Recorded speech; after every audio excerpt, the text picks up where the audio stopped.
Chapter 206. Domineering. Sword Venerable Fudao. Ji Xianling also fell to the ground, but unlike Xiantiani, he did not bear the overwhelming pressure that surpassed a loose immortal. After landing, he only staggered a few steps.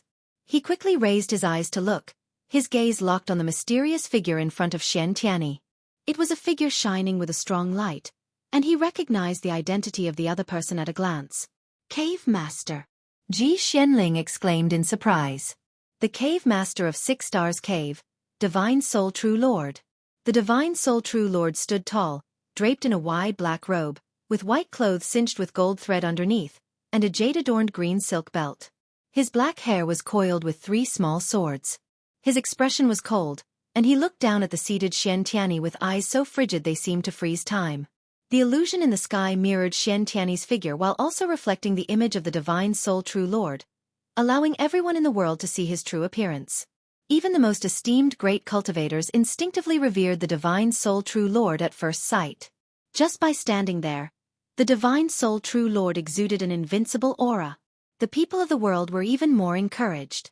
The invincible evil demon cowered before the Divine Soul True Lord, all his previously established terrifying aura completely gone, now appearing so weak. Xiantiani did not want to stand up, but he simply could not. The gap between a loose immortal and a wandering immortal was as vast as the difference between clouds and mud. Xiantiani looked at the Divine Soul True Lord in terror, a look of pleading in his eyes. Thousands of miles away. And Hao looked at the illusion in the sky showing the Divine Soul True Lord and panicked immediately. Under his watchful gaze, the Divine Soul True Lord raised his right hand, and his imposing voice echoed across the entire continent. Today I, the True Lord, will execute the demon for the sake of all living beings. His voice, akin to a god's, reverberated with rolling thunder. No! And Hao shouted with all his might, immediately wanting to leap up to intervene. Almost instantly, he felt a tap on his shoulder, causing all his spiritual power to dissipate, rendering him unable to fly up. Jianghu, Liya, and many disciples of the Supreme Sect glimpsed a shadow so fast they thought it was a hallucination. After speaking, the Divine Soul True Lord prepared to finish Xiantiani with a single palm strike. Ji Xuanling's face changed drastically as he opened his mouth to plead. Smack! Suddenly, a hand pressed down on the Divine Soul True Lord's shoulder, dispersing the bright light on him, altering his expression and halting his right palm. Xiantiani also saw someone suddenly appear behind the Divine Soul True Lord, his expression changing dramatically as he struggled visibly. Ji Xianling gaped in shock, staring at the person behind the Divine Soul True Lord. At this moment, all living beings saw the person behind the Divine Soul True Lord in the sky. In the Third Medicine Valley, Lu Lingjun pushed open the door, just in time to see the illusion in the sky, her expression changing accordingly. Outer Gate City. Heavenly Repair Platform.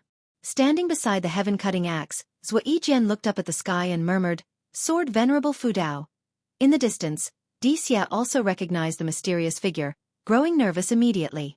Sword Venerable Fudao was going to confront the 7-star Spirit Realms expert? And Hao, upon seeing Sword Venerable Fudao's figure, became excited, clenching his fists tightly. He thought it was his master who finally came to help him out of reluctance. Liya also became excited, the patriarch had actually come. Jianghu was simply curious about who had suddenly arrived. LV Batian, looking at the sky, visibly sighed in relief. The leaders of other sects were stunned, not understanding why Sword Venerable Fudao had intervened.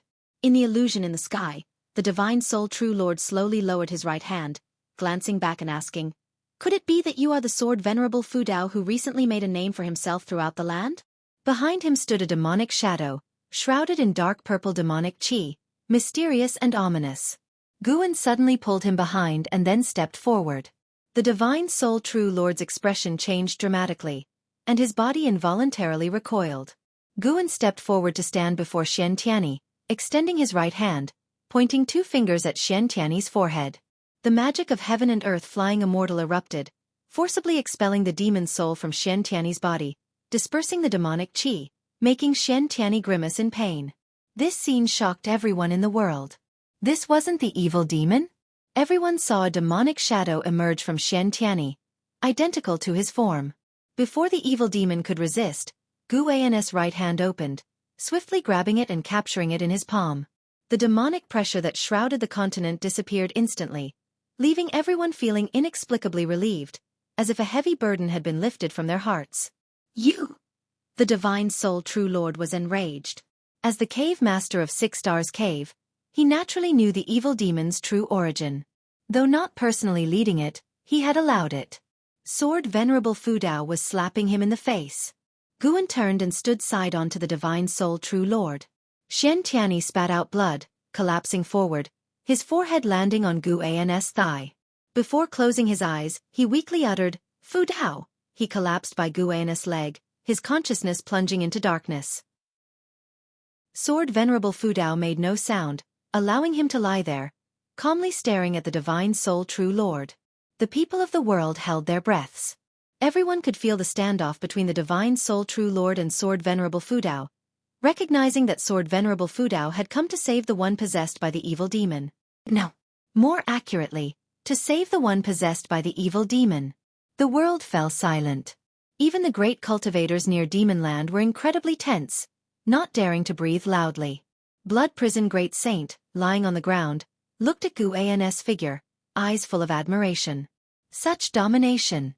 Without saying a word, everyone could feel his strong intent. Blood Prison Great Saint suddenly felt his past self was incredibly weak. Always boasting, but compared to the great cultivator of the upper realm, his spirit fell short by miles.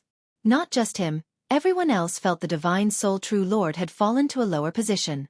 This mysterious figure effortlessly pulled the divine soul true lord away and scared him into inaction. Their abilities were clearly unmatched. Xianxia, closest to them, was utterly shocked. He knew better than anyone the power of the divine soul true lord. In the 7 Stars spirit realm, centered around 6 Stars Cave, the divine soul true lord was as divine as an immortal to them, representing the continent's strongest being. Such an existence was easily pulled away by Sword Venerable Fudao? Xianxia finally understood why the 7 Stars spirit realm had suddenly changed their mind and decided to come forth to save the people. They feared Sword Venerable Fudao and wanted to restore their image. The divine soul true lord's face was extremely grim, caught in an inner struggle between choices. He had intended to use the anomaly of this innate 5 elements divine thunder tribulation to showcase his grand and heroic image of saving all living beings. But now, he found himself in a difficult position. If he acted, he couldn't be sure of winning, plus what would the world think of him? If he didn't act, how would the world view the 7 Star spirit realm? Who exactly are you? Do not say you're from the Supreme Sect. This land could not possibly spawn someone as powerful as you. The divine soul true lord asked solemnly, this time, not letting his voice echo across the continent, only audible to himself, Guan, and Xianxia. Guan did not answer him but raised his right hand and pointed his index finger at his face. Somehow, facing Guan's fingertip, the divine soul true lord felt fear. Too overbearing. The other party didn't want to converse, only conveying one message, for him to back off. Otherwise, the divine soul true lord realized that, given the unmatched power of the other party, he might very well die. He was, after all, a wandering immortal. Not only on this continent but across the nearby sea areas, his cultivation level was among the top. In an instant, many thoughts crossed the divine soul true lord's mind. Finally he coldly snorted, flicked his sleeves, and disappeared within a few steps. He left gracefully, yet in the people's eyes, it was a stance of fear, no matter how upright his posture was. The reason Guan didn't kill the divine soul true lord was that the world was watching, and a public execution would not be good. Firstly, because the 7 Stars spirit realm was a holy land here to save the world, and secondly, to avoid drawing other great cultivators from the star caves. However, sometimes, not killing had a greater deterrent effect than killing. Not killing could both instill fear and leave room for the opponent to fantasize. Killing meant a never-ending vendetta. Guan looked up. The celestial might was dispersing. With the evil demon gone and unable to cross the tribulation, the heavenly tribulation naturally couldn't continue. He then vanished from the spot. Xianxia, leaning against Guan's leg, fell forward, and Xianxia appeared out of thin air, catching him before his forehead hit the ground. Seeing this, LV Batian immediately called for Supreme Sect disciples to follow him to rescue.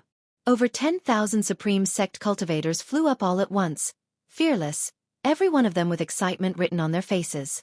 With Sword Venerable Fudao present, what did they have to fear? Leaders from other sects exchanged glances. The situation had exceeded their expectations. Too much information challenging their understanding. Liang Songhai took a deep breath and said, "The three dynasties advance and retreat together." With that, he immediately flew towards Tsongtian's sect. Other sect leaders snapped out of it and went to give orders. Winning over Sword Venerable Fudao had become their most important task in years. The recent confrontation only solidified this belief. Sword Venerable Fudao turned out to be stronger than the Holy Land.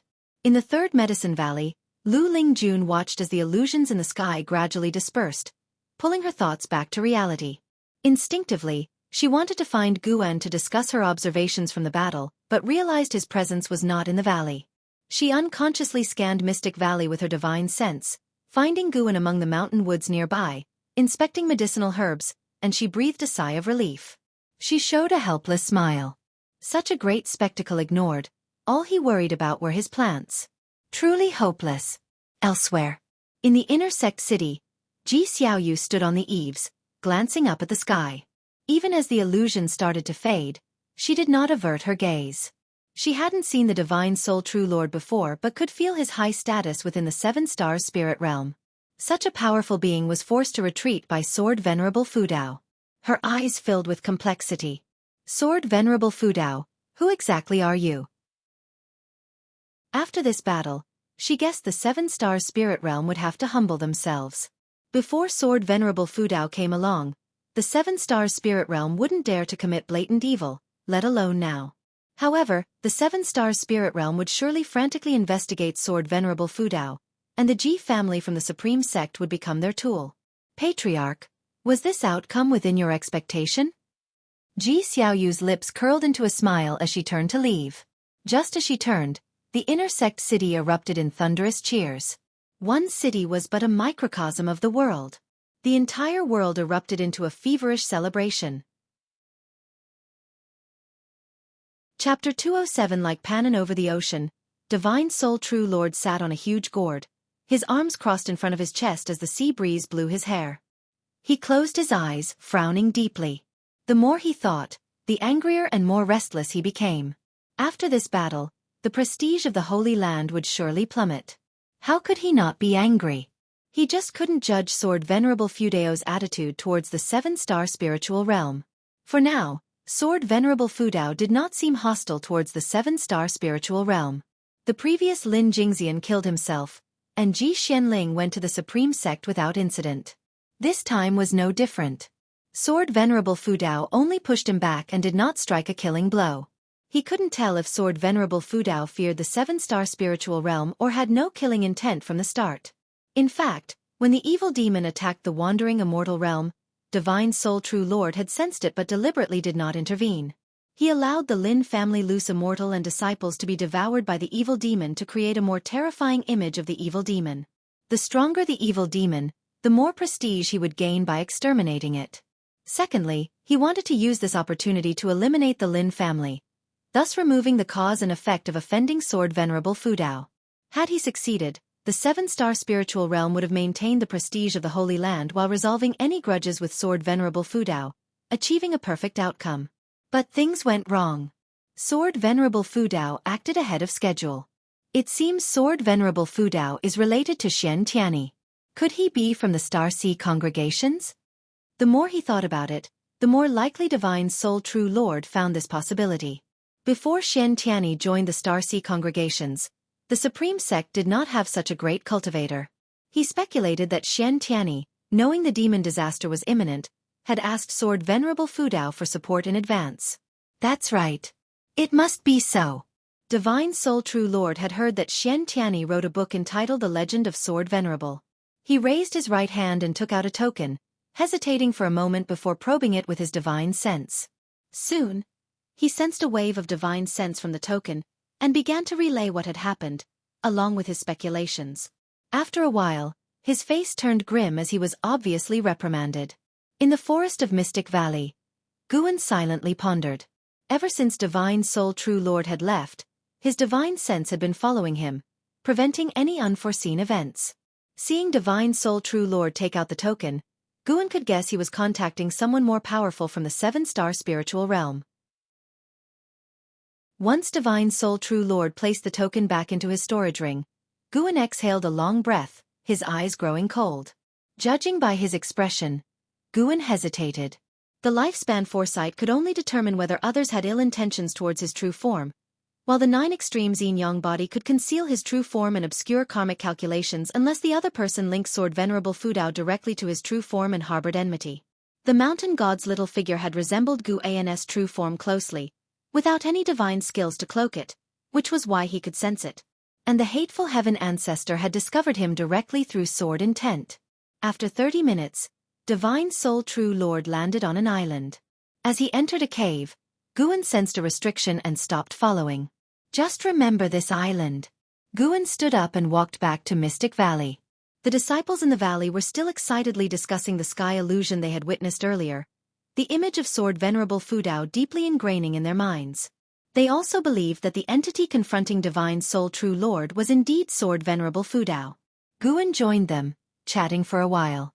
The impact of this battle was even greater than when Sword Venerable Fudao killed the demon ancestor, not only because peace prevailed after defeating the evil demon, but also because it involved the Holy Land.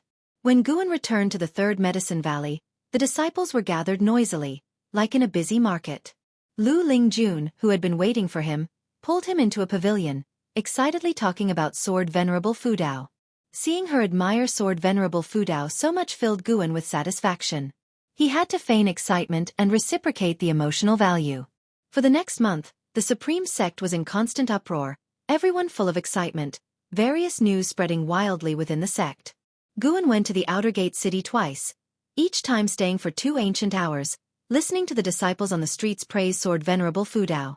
It was worth noting that within this month, Guan noticed more cultivators arriving from the sea, some even in the realm of Immortal Path, spreading throughout the immortal cultivation world, gathering intelligence on the 7-star spiritual realm and Sword Venerable Fudao. Guan suspected they might be from another great power. He thought of hateful heaven ancestors foes from the Star Sea congregations. The Star Sea congregations was a colossal power at sea. At least in hateful heaven ancestors' mind, the Star Sea congregations were on par with the 7-star spiritual realm. Could the Star Sea congregations be preparing to strike at the 7-star spiritual realm? Although Guan let his imagination run wild, he remained calm, continuing his peaceful farming life. After all, no one knew that he was Sword Venerable Fudao. After the winter snow fell, the cultivators who had fought the evil demon began returning to the Supreme Sect. It was worth mentioning that Li Ya and Zhang Buku also returned. Sensing their auras flying towards Mystic Valley, Guan awaited them in advance. The two still shared the North Sea heavy sword. Zhang Buku, looking at the forest covered in snow, appeared nervous. He was returning to the Medicine Valley where his father used to live, eager to see martial Uncle Gu again. The more Zhang Buku thought about it, the more nervous he became. Li Ya reminded him not to mention their injuries to Gu An and to speak based on Gu An's reactions. Zhang Buku felt helpless but could only agree. After a short while, Li Ya and Zhang Buku flew into Mystic Valley. Their arrival drew the attention of the servant disciples. Senior brother Li. Lu Jiujia walked over excitedly, full of surprise. Of all those who had left Mystic Valley, who was the most formidable? Naturally, it was Li Ya. Despite losing miserably to An Hao and missing the Golden List because of it, Li Ya's strength had earned the Supreme Sect's recognition, making him Mystic Valley's pride. Li Ya looked at Lu Jiujia, knowing he was Gu An's junior brother. He nodded slightly and said, "I am here to see your senior brother." Before Lu Jiujia could reply, a voice floated down from the pavilion. "Senior brother Li, Buku, come up." Hearing Gu An's voice, Zhang Buku became excited. Li Ya glanced at him and then led him upstairs. Watching Li Ya's confident back, Lu Jiujia's eyes were full of envy. Li Ya lived the life he desired. Soon, Li Ya and Zhang Buku reached the upper floor and entered the room. Zhang Buku, seeing Guan, became so excited that he knelt down immediately. Li Ya hurriedly closed the door in fright. If word got out about his closest brother kneeling to his junior brother, it would be a scandal. "What are you doing? Get up quickly." Guan, sitting at the desk, said helplessly. Leah immediately pulled Zhang Buku up, glaring at him for losing face. Zhang Buku ignored Leah and looked at Guan with a silly grin. Guan gestured for them to sit and then got up to pour them tea. "Senior brother Li, how have you been these years?" Guan asked warmly. Leah immediately started boasting about his encounters and his progress in cultivation. Throughout the conversation, Zhang Buku hesitated to speak. Guan placed 2 cups of tea before them. Zhang Buku wanted to stand and bow, but Guan stopped him with a look. Seeing Guan's one glance making Zhang Buku obedient, Leah felt a pang of jealousy amidst his storytelling. "By the way, junior brother Gu, when did you descend the mountain without telling me? If I had known you were visiting senior brother Zhang, I definitely would have gone too." Leah suddenly recalled, asking sternly. Guan rolled his eyes at him and said, "At that time, Buku was still a minor. Could you have come with me? You were focused on proving yourself." Leah heard this and gave an embarrassed smile. His relationship with Zhang Xianxia was average. Even if he had free time, he wouldn't have gone unless Guan insisted. Guan turned to Zhang Buku and asked, "How has it been following senior brother Li? Any injuries?" Zhang Buku was about to speak when Leah interrupted. "How could you get injured following me? These years, we've been a great team, having everything we wanted, and our cultivation has advanced rapidly." Seeing this, Zhang Buku could only nod. Then Leah shifted the topic to Sword Venerable Fudao, instantly changing the subject. Zhang Buku, who admired Sword Venerable Fudao, couldn't stop talking. Guan smiled at them, occasionally chiming in. Did Leah really take him for the primordial ancestor? The proud look on his face made Guan want to laugh. As for Zhang Buku, although excited, he wasn't as exaggerated as Leah. Hearing Guan praise Sword Venerable Fudao made Leah feel greatly satisfied. He wanted to tell Guan that Sword Venerable Fudao was their Li family primordial ancestor. But recalling the primordial ancestor's instructions, he could only hold back. He hadn't encountered the primordial ancestor in a long time. What was the primordial ancestor doing? Was he busy teaching Anhao? On the way back, Leah had communicated with Anhao, and compared to Anhao's progress, his achievements over the years were negligible. Once again he felt sour. The primordial ancestor favored Anhao for his talent, but guided him out of blood and kinship. Guan didn't know what Leah was thinking but felt his mood suddenly drop. He didn't want to inquire and took the chance to focus on Zhang Buku, feeling slightly irritated by Leah's hogging of the conversation earlier. "Bullying my nephew? I'm fine. Brother Li treats me well, really." One sentence from Zhang Buku caused Leah's blood pressure to soar. Guan, smirking, asked, "Brother Li?" "Yes, we are sworn brothers, promising to live and die together." Zhang Buku said stoutly. He could help Leah hide some things, but not let him gain seniority. Leah's expression turned awkward. His gaze fell on the paper in front of Guan, seizing the moment. He picked it up and asked abruptly, "Junior brother Gu, what are you writing?" Guan smiled and replied, "A book called Journey to the West." "Journey to the West? Never heard of it. Just started writing it." "All right then, I wish you to become a famed writer like Pan En." Leah skimmed a few lines before putting it back, mainly using it to divert the conversation. He didn't really care about Journey to the West. Zhu Beiji carrying his wife? What nonsense! This book seemed boring at first glance. Chapter 208 Hostility from the Divine Soul True Lord. When Leah put down the paper, the conversation unconsciously turned back to Sword Venerable Fudao, as if they could talk about him endlessly. Zhang Buku said that earlier when Sword Venerable Fudao made his move, he saw a blurred figure, suspecting it was Sword Venerable Fudao, who passed right in front of them. Leah also said he saw it, and the two were quite convinced. Guan found it amusing. He had deliberately let Anhao and the other two see him, accurately speaking, let the cultivators from the Supreme Sect notice that he was coming from there. With the limitless freedom step, Guan could move beside Divine Soul True Lord in one step. The three chatted for another ancient hour before Leah and Zhang Buku bade farewell. Leah was preparing to bring Zhang Buku into the sect, and there were many things to be busy with, so Guan naturally did not keep them. Watching them disappear into the heavy snow, Guan stood there for a while before entering the house. At the end of the year, as the spring festival approached, since the human race had completely overcome the demon calamity, it seemed peaceful days were ahead. so LV Wuxia ordered an extravagant spring festival celebration this year. Before the spring festival even arrived, each city began preparations, and this atmosphere also affected Mystic Valley and the Third Medicine Valley. To welcome the new era, LV Batian issued various decrees, raising the treatment of every level of disciple, down to even the servant disciples, making the entire sect jubilant. Riding the blood prison great saint, Guan strolled through the outer gate city. He could sense many people hiding their cultivation levels in the city, with more than 20 mystic heart realm cultivators, 3 Mahayana realm, and 1 in the Nirvana realm. These people were all from overseas, and in the past year they had been gathering various intelligence, mainly about the views of Supreme Sect cultivators on the Holy Land 7-star Spirit Realm and Sword Venerable Fudao. They did not affect Guan, so he could not be bothered with them. Along the way, Guan met many old acquaintances, some who graduated from Medicine Valley, and some fellow disciples he met at the book collection hall and elixir hall. Engaging in small talk, he did not feel bored, but rather found it interesting. Listening to friends' current endeavors in immortal cultivation also broadened his experience. The spring festival atmosphere enveloped every street. Even the blood prison great saint looked around curiously. Unknowingly, Guan arrived at the heavenly repair platform again. The vast heavenly repair platform was crowded and noisy, with many outer disciples standing guard around the edges. First vanquish the demon ancestor, then eliminate the evil demon. Sword Venerable Fudao's prestige had reached its peak.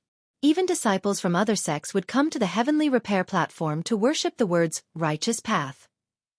The entire immortal cultivation world was discussing Sword Venerable Fudao, and it was worth mentioning that the Sword Venerable legend written by Xianxia had become a hit. In the book, Sword Venerable Fudao liked to tap his enemies on the shoulder at night, which corresponded perfectly with the earlier scene where he pressed down on Divine Soul True Lord's shoulder, making people wonder if Green Hero knew Sword Venerable Fudao. Guan just watched from below the platform. There were many like him, mostly Foundation Establishment Realm and Qi Cultivation Realm, content to watch the excitement from afar. Then, Guan patted the blood prison great saint, guiding it. With the festival coming, he had to prepare gifts for the disciples. This year's spring festival held a different meaning, as the Supreme Sect was ready for rapid development. The previous Golden List Conference, Alchemy Meeting, and the world's first Sword Dao Conference had accumulated enormous wealth for the Supreme Sect, and now with the world in peace, it was time to make great strides. Guan also needed to gather high-rank medical herbs for the Grotto Heaven. Suddenly, a prompt appeared before Guan's eyes. Divine Soul True Lord has developed hostility towards you and formed the intention to kill. Would you like to perform lifespan detection on him? A prompt suddenly appeared before Guan's eyes, making him frown. Well then. Guan took a deep breath and chose to perform lifespan detection. He had looked before and wanted to see again because this time it was about his own life. Divine Soul True Lord, Wandering Immortal Realm 3rd Layer 28098/13000/180000. Currently, he had around 10,000 years of life left. He should be able to seize 10,000 years of life. Guan changed his mind and had the blood prison great saint leave the outer gate city, heading outside instead of towards the inner sect, finding an uninhabited forest to stay for a while. Within a secluded palace, the floor reflected a luminous glow, with many spirit stones embedded in the stone pillars on both sides. It was these spirit stones that illuminated the hall. At the end of the hall, Divine Soul True Lord sat at the head seat, holding a scroll. He slowly opened his eyes and looked at the black-clad man kneeling in the hall, saying, "You may leave." The black-clad man immediately turned and left. Once the door closed again, Divine Soul True Lord frowned, with his left hand supporting his cheek and his right hand holding the scroll, deep in thought. His gaze occasionally glanced at the scroll in his hand. Xianxia, Divine Soul True Lord muttered to himself. Since leaving the continent, although he feared Sword Venerable Fudao, he had not given up. He had ordered Supreme Sect spies to investigate all of Xianxia's relationships, and the scroll in his hand recorded everyone closely related to Xianxia. The rising power of the evil demon was likely related to Xianxia, and Sword Venerable Fudao intervened to save him. No matter how he thought about it, Divine Soul True Lord blamed Xianxia for the failure in the battle against the evil demon. So he developed a murderous intent towards Xianxia and his close associates. But he dared not act rashly, for perhaps Sword Venerable Fudao was among them in disguise. The mere thought of sword venerable Fudao made Divine Soul True Lord feel troubled. Fortunately, the 3-star cave had not contacted him much over these years, or he really wouldn't know how to report back. Sigh. Divine Soul True Lord sighed, stood up, and prepared to head to the small spirit realm to seclude himself. The 7-star spirit realm needed to maintain its image and avoid being discovered by nearby great powers. As the high-standing cave master, he only needed to issue orders and would not personally manage things. He took 2 steps forward, just about to descend the steps. A hand suddenly landed on his shoulder. Although it was just a light tap, his heart stopped. He couldn't forget the feeling of being tapped on the shoulder by sword venerable Fudao. Fear instinctively arose in his heart, and as he was about to speak, an overwhelming mana surged into his body, instantly turning his flesh into ashes, and even his primordial spirit vanished. The gap between the 9th layer of the heaven and earth flying immortal realm and the 3rd layer of the wandering immortal realm was immense. In front of Guan, Divine Soul True Lord was no different from an ant. The scroll in Divine Soul True Lord's hand also turned to ashes along with him. Guan, who had performed the 9 extremes yin-yang body technique, vanished as if he had never appeared. He quickly returned to the Supreme Sect, emerging from the bushes and walking towards the Blood Prison Great Saint. He had been out of the Blood Prison Great Saint's sight for less than 10 breaths. With its cultivation sealed, the Blood Prison Great Saint had no idea what he had done and immediately stood up after seeing him return. Guan hung the wildflowers he had casually picked on the Blood Prison Great Saint's horns and directed it towards Mystic Valley. The Blood Prison Great Saint did not think much and carried Guan away. At this moment, Guan appeared calm, but his heart was far from at peace. He looked again at the prompt. Killing Divine Soul True Lord had given him 10,500 years of life. The wandering immortal realm was indeed formidable, no longer akin to weeds. When he killed Divine Soul True Lord, Guan did not even dare to perform a soul search as Divine Soul True Lord surely knew many high realm immortals, and he feared that soul searching might alert those powerful beings. He was already peering into the way of cause and effect. If he delved deeply into this path, it would be like gaining foresight of potential life threats.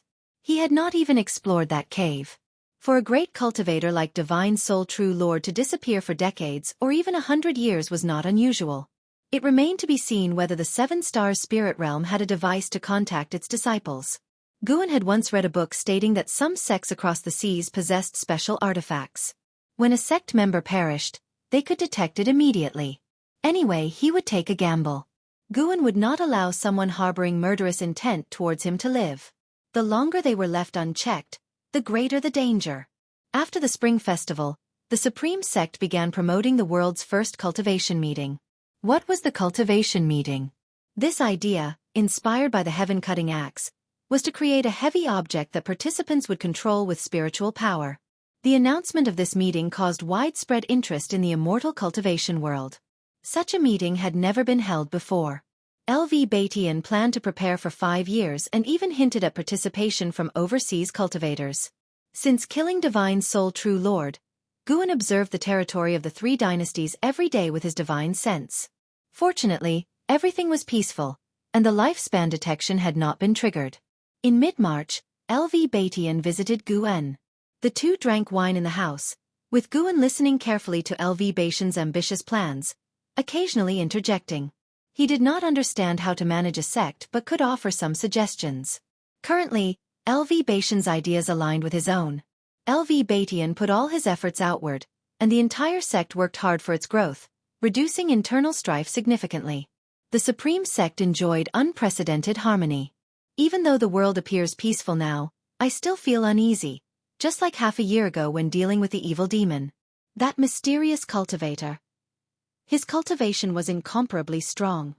LV Batian put down his wine bowl and sighed. That person was already dead.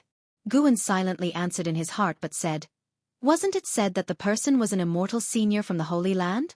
The Holy Land shouldn't bring calamity, right?" LV Batian curled his lips and said, "Who knows? All right, let's not talk about this. I just hope that in my lifetime, the Supreme Sect can produce someone who surpasses the Mahayana realm. For this, I will spare no effort." Guan nodded and said, "And Hao is exceptionally talented. He is the best candidate." "Indeed." LV Batian smiled. After experiencing the demon calamity, He seemed to have a new perspective on and how. This was good too. He hoped LV Batian would focus on and how, as Guan did not want to become the sect leader. The two talked for a long time before LV Batian finally bade farewell. He had gained new ideas from Guan. Even before the world's first cultivation meeting began, he was already planning the next grand event. After LV Batian left, Guan did not stay long at the Third Medicine Valley either. He returned to Mystic Valley, then quietly left. He continuously used the limitless freedom step, quickly distancing himself from the mainland. After several steps, he arrived on a vast island, the most prosperous in this sea area, with a cultivator population exceeding 5 million, always bustling with people. He did not disguise himself since the supreme sect was so far away.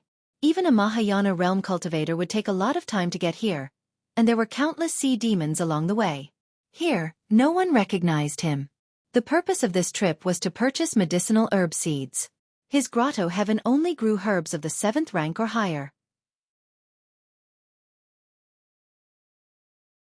Chapter 209 Meng Lang, Loose Immortal Realm Level 6. Before coming, Guan had already observed with his divine sense that the strongest on the island was slightly stronger than a divine soul true lord, but not by much. If there was a heaven and earth flying immortal, he would not have dared to come. If there was a heaven and earth flying immortal, then there could be an even higher realm. If the strongest on the surface was only a wandering immortal, there should not be a more terrifying existence hidden in the shadows. Even if there was, as long as Guan did not cause trouble, nothing should happen. He went to the Sea Protection Mansion in the city, intending to conduct a transaction and register for an identity token, which would allow him to enter and exit the various buildings. This was information he had gathered with his divine sense earlier. The Sea Protection Mansion was very large, with many cultivators coming and going, covering an area of 100 miles. As soon as Guan entered, a servant greeted him. "Senior, may I ask what you are here for?" "To register for an identity token." "All right, let me take you there. This way, please." The servant's demeanor was very respectful and enthusiastic. Guan followed him. There were many servants like him. Although their attire was not luxurious, it was clean and respectful. From the color of their clothes, their status in the Sea Protection Mansion could be judged. The clothes of this servant were the most common. After asking Guan if he was a newcomer, the servant began to introduce the Sea Protection Mansion and the island to him. This island was called Immortal Seeking Island, a famous neutral island in the ocean. Transactions could be conducted here safely. If something went wrong, the island master would ensure justice. Moreover, connections could be made with great sects such as the Star Sea Congregations, 7 Stars Spirit Realm, and Deep Sea Spirit Palace. When introducing the background of Immortal Seeking Island, the servant was not arrogant, remaining humble, which Guan found impeccable. When Guan asked for his name, the servant was flattered and quickly introduced himself. Actually, even without his introduction, Guan already knew, but it was necessary to go through the formalities.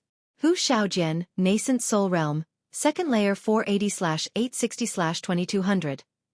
A lifespan of this extent could make him a genius in the Supreme Sect, but on Immortal Seeking Island, he could only serve as a servant. Guan sighed inwardly. "By the way, Senior, have you reached the Immortal Path Realm? If so, I can guide you to obtain a high-rank identity token, which comes with various benefits." Hu Xiaojian asked cautiously. He could tell from Guan's extraordinary bearing, though not overbearing, that Guan was likely a great cultivator who had returned to simplicity. Guan responded affirmatively, making Hu Xiaojian even more excited. After the time it takes for an incense stick to burn, under Hu Xiaojian's guidance, Guan arrived at a large hall where most of the cultivators coming and going were in the Mahayana realm or Nirvana realm. The Nirvana realm cultivators were likely outsiders like Guan, while the Mahayana realm cultivators belonged to the Sea Protection Mansion. As for loose immortals, they were rare to encounter. Hu Xiaojian approached an elderly man and explained Guan's intention. The elder immediately stood up and led the two to a side hall. Chu Feng, Nirvana realm, 5th layer 3860/15,000/17,000. Guan silently noted this information, then followed Chu Feng. Chu Feng took a white jade token, uninscribed, from a redwood cabinet, handed it to Guan, and said, "Inject your mana into this, then silently recite your name to register." Guan took the white jade token, adjusted his cultivation level, and injected his mana. After a few breaths, he raised the identity token to show Chu Feng. Meng Lang. Loose Immortal Realm, 6th layer. Chu Feng read aloud, then quickly raised his hand in salute, respectfully addressing him as senior. Hu Xiaojian was even more excited, also saluting. Guan put away the identity token and casually asked, "I heard there are many benefits to a high-rank identity token?" Chu Feng nodded and respectfully introduced the benefits of a high-rank identity token. Tax transaction discounts, permanent cave residence, allocation of 5 servants, and more.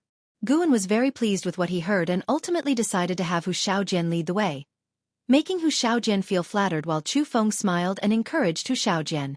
Thus, Guan began his procurement journey on Immortal Seeking Island. First, he had to exchange for spirit stones. It was worth mentioning that on Immortal Seeking Island, the basic currency was a top-grade spirit stone. Low-grade and mid-grade spirit stones were not allowed here. Low-rank cultivators did not even have the qualification to enter the island, a harsh reality. But on second thought, who below the nascent soul realm could cross the ocean to reach Immortal Seeking Island? Immortal Seeking Island was surrounded by millions of miles of sea, with no other islands around. As for the mainland, it was even farther away. To Hu Xiaojian, the 7-star spirit realm was a distant power. He had heard most about the Star Sea congregations, the overlords of the ocean. In the evening, Guan returned to Mystic Valley. Purchasing medicinal herbs took time, not a one-time deal. However, Immortal Seeking Island had plenty of high-rank medicinal herbs, even offering 9th-rank medicinal herbs, enough to meet Guan's needs. It was said that every few decades, Immortal Path spirit trees might even be auctioned on Immortal Seeking Island. After greeting the disciples in the valley, he went upstairs. Once the procurement was done, it would be time to publish Journey to the West. Today's trip to Immortal Seeking Island had put Guan in a good mood. Using the name Meng Lang was a way to commemorate an old friend. He was not worried about being recognized. Most people who knew Guan would never reach Immortal Seeking Island in their lifetimes. As for geniuses like Xianxia and Jianghu, without advancing to the Immortal Path realm, they would find it difficult to come. If Xianxia had connections with the Star Sea congregations, he might have the chance to go to Immortal Seeking Island, but he had never heard of Meng Lang. Guan thought that many years later, if he met Xianxia overseas, Xianxia's expression would be interesting. Speaking of Xianxia, that guy was still recovering from his injuries in the Supreme Sect. Who knows when he would recover his strength? Guan set aside these thoughts and focused on writing. A month later, having just turned 98, Guan came to Nianchu Cave. He found Xianxia and brought her into his grotto heaven, then took out a large number of medicinal herb seeds and handed them to her for planting. Looking at the multitude of seeds, Xianxia's eyes widened, her breath quickening. How long will this take to plant? Guan had spent all his wealth, yet only a quarter of it was used. He chuckled softly. These seeds are at least 7th order. Be careful, if you ruin any, I'll have to hold you accountable. 7th order. 7th order? Xianxia was stunned, then thrilled. With so many high-rank medicinal herbs properly planted, the spiritual energy here would be abundant, wouldn't it? She immediately began to take action. Guan, on the other hand, infused his mana into the ground, converting it into 5-element spiritual energy. Relying solely on the grotto heaven to absorb earth spirit energy was too slow. Fortunately, the Heaven and Earth Primordial skill documented a sorcery on how to convert mana into spiritual energy. Busy days awaited. Time flew by, and the immortal cultivation world welcomed a period of peace. In the blink of an eye, 2 years had passed. Guan's total lifespan had reached 6,700,000 years. He had planted all the high-rank medicinal herbs he had purchased in his grotto heaven, but the maturity time for 7th-order medicinal grass was extremely long, so he had to be patient. Though the wait was long, once harvested, it would be an enormous amount of lifespan. Moreover, 7th-order medicinal grass had a strong life force and required little oversight. That year, the Supreme Sect had grown much stronger. Meanwhile, the Taizong dynasty and the Tianwei dynasty had begun to war, while the Great Jiang dynasty remained stable, not participating in the conflict. The dynastic struggles were cruel but not a catastrophe, having no impact on the immortal cultivation world. Guan planned to achieve core formation that year. His surface cultivation level needed to be improved. One day at noon, Xianxia came to visit Gu En. As they entered the house to chat, Xianxia cast many restrictions first. He was now the strongest cultivator in the Supreme Sect but still deployed many restrictions, indicating his awareness of several great cultivators infiltrating the Supreme Sect. Did you see the celestial phenomenon from that battle? Xianxia turned to Gu En and asked solemnly. Gu En nodded, then motioned for him to sit and talk. Bam! Xianxia slammed the table in fury, cursing. I was schemed against by the 7-star spirit realm. A bunch of bastards. This isn't over. Gu An's eyelids twitched. Why are you telling me this? He suddenly suspected that the Divine Soul True Lord's hostility towards him a few months ago was due to investigating Xianxia's connections. The 7-star spirit realm? Are you talking about the Holy Land?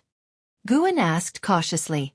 Xianxia sat down, took a deep breath, and said, Yes, I was thrown into the evil demon's sealing ground by cultivators from the 7-star spirit realm. If not for Sword Venerable Fudeo's intervention, they would have wanted to eliminate me completely. How hateful! Divine Soul True Lord. Just you wait. Gu En said worriedly, the Holy Land is powerful. You mustn't be reckless. Even the entire Supreme Sect wouldn't be enough. Xianxia looked at him and snorted, I know that, but I'm not just a disciple of the Supreme Sect. I'm also a disciple of the Star Sea congregations. My peers have already infiltrated the Supreme Sect. I'm planning to head south and inform my master about this. The Star Sea congregations and the 7-star spirit realm both follow the righteous path and do not harm the common people. I will ensure the 7-star spirit realm doesn't have it easy. How bold. You have a backer, and you didn't say so earlier? Forcing me to take risks? Gu En complained inwardly, feeling helpless. Xianxia, seeing through his thoughts, said with a hint of regret, After all, it is the 7-star spirit realm. Without a legitimate reason, the Star Sea congregations would not act. I don't have that kind of influence, but if I had evidence, it would be different. Anyway, the 7-star spirit realm won't have a good time coming. Gu En cautioned him, though I don't know how powerful the Star Sea congregations are, be careful. The journey south is long, if anything happens on the way. He didn't finish his sentence, but Xianxia understood. No worries. I will be accompanied by other disciples of the Star Sea congregations, and there will be Immortal Path seniors overseeing from abroad. The 7-star spirit realm won't dare to act rashly. Xianxia reassured him. Gu En felt relieved. Xianxia then said, You focus on your cultivation. Someday, it'll take you into the Star Sea congregations. You might gain immortal destiny. Gu En shook his head. Forget it. The ocean is a place for the high and mighty. As a mere mortal, I'll stay in the Supreme Sect. I don't want to be a burden. Xianxia tried to persuade him further but was diverted by Gu En, who asked him when he would return. Xianxia said it depended on the situation, ranging from a few years to several decades. But he would definitely return, as his next goal was to help develop the Supreme Sect. Although he was angry, he saw this as an opportunity. If the Star Sea congregations pressured the 7-star spirit realm, the Supreme Sect could develop. Even though he now belonged to the Star Sea congregations, he wanted to help the Supreme Sect. In any case, he believed that no matter how the Supreme Sect developed, it could never catch up to the Star Sea congregations. Chapter 210. Journey to the West emerges. Shocking the world. Gu En chatted with Xianxia for a full 2 ancient hours. Before leaving, Gu En even gave him half a set of Journey to the West.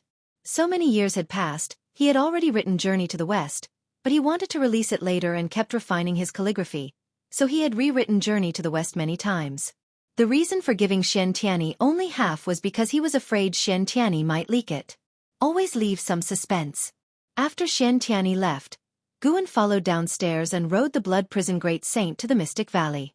Yi Lan was waiting for him in the pavilion. He dismounted from the Blood Prison Great Saint's back and leisurely went upstairs. When the two met, they exchanged pleasantries. Over the past year, Yi Lan had been very busy and could only come to see him during the Spring Festival. Senior brother, you are turning 100 this year. How about a celebration? Yi Lan asked with a smile. Gu En shook his head and said, Why would a cultivator celebrate a big birthday? No need, I don't like trouble. Yilan nodded and didn't press further. She just mentioned it casually. After all, 100 years was an important milestone. They started chatting. Yilan didn't have any special reason to see Guan, she just missed him. They talked about everything, from the supreme sect to the immortal cultivation world, and even about the common folk. Most of the time, Yilan did the talking, and Guan chimed in. A long time passed. Guan was concerned about her primordial reincarnation skill. Yilan said that she practiced it daily. Although her cultivation level hadn't increased, she could feel the accumulation of the primordial reincarnation skill. Guan took out a large number of prepared supreme-grade elixirs for her, telling her to take them promptly. In 20 years, she would need to unseal the primordial reincarnation skill. By then, it was unknown how much her maximum lifespan would increase. Faced with Guan's gifts and arrangements, Yilan did not refuse and instead showed a happy smile. Seeing her smile, Guan couldn't help but shiver. Junior sister, don't misunderstand, I will always be your senior brother, Guan said seriously. Yilan nodded with a smile.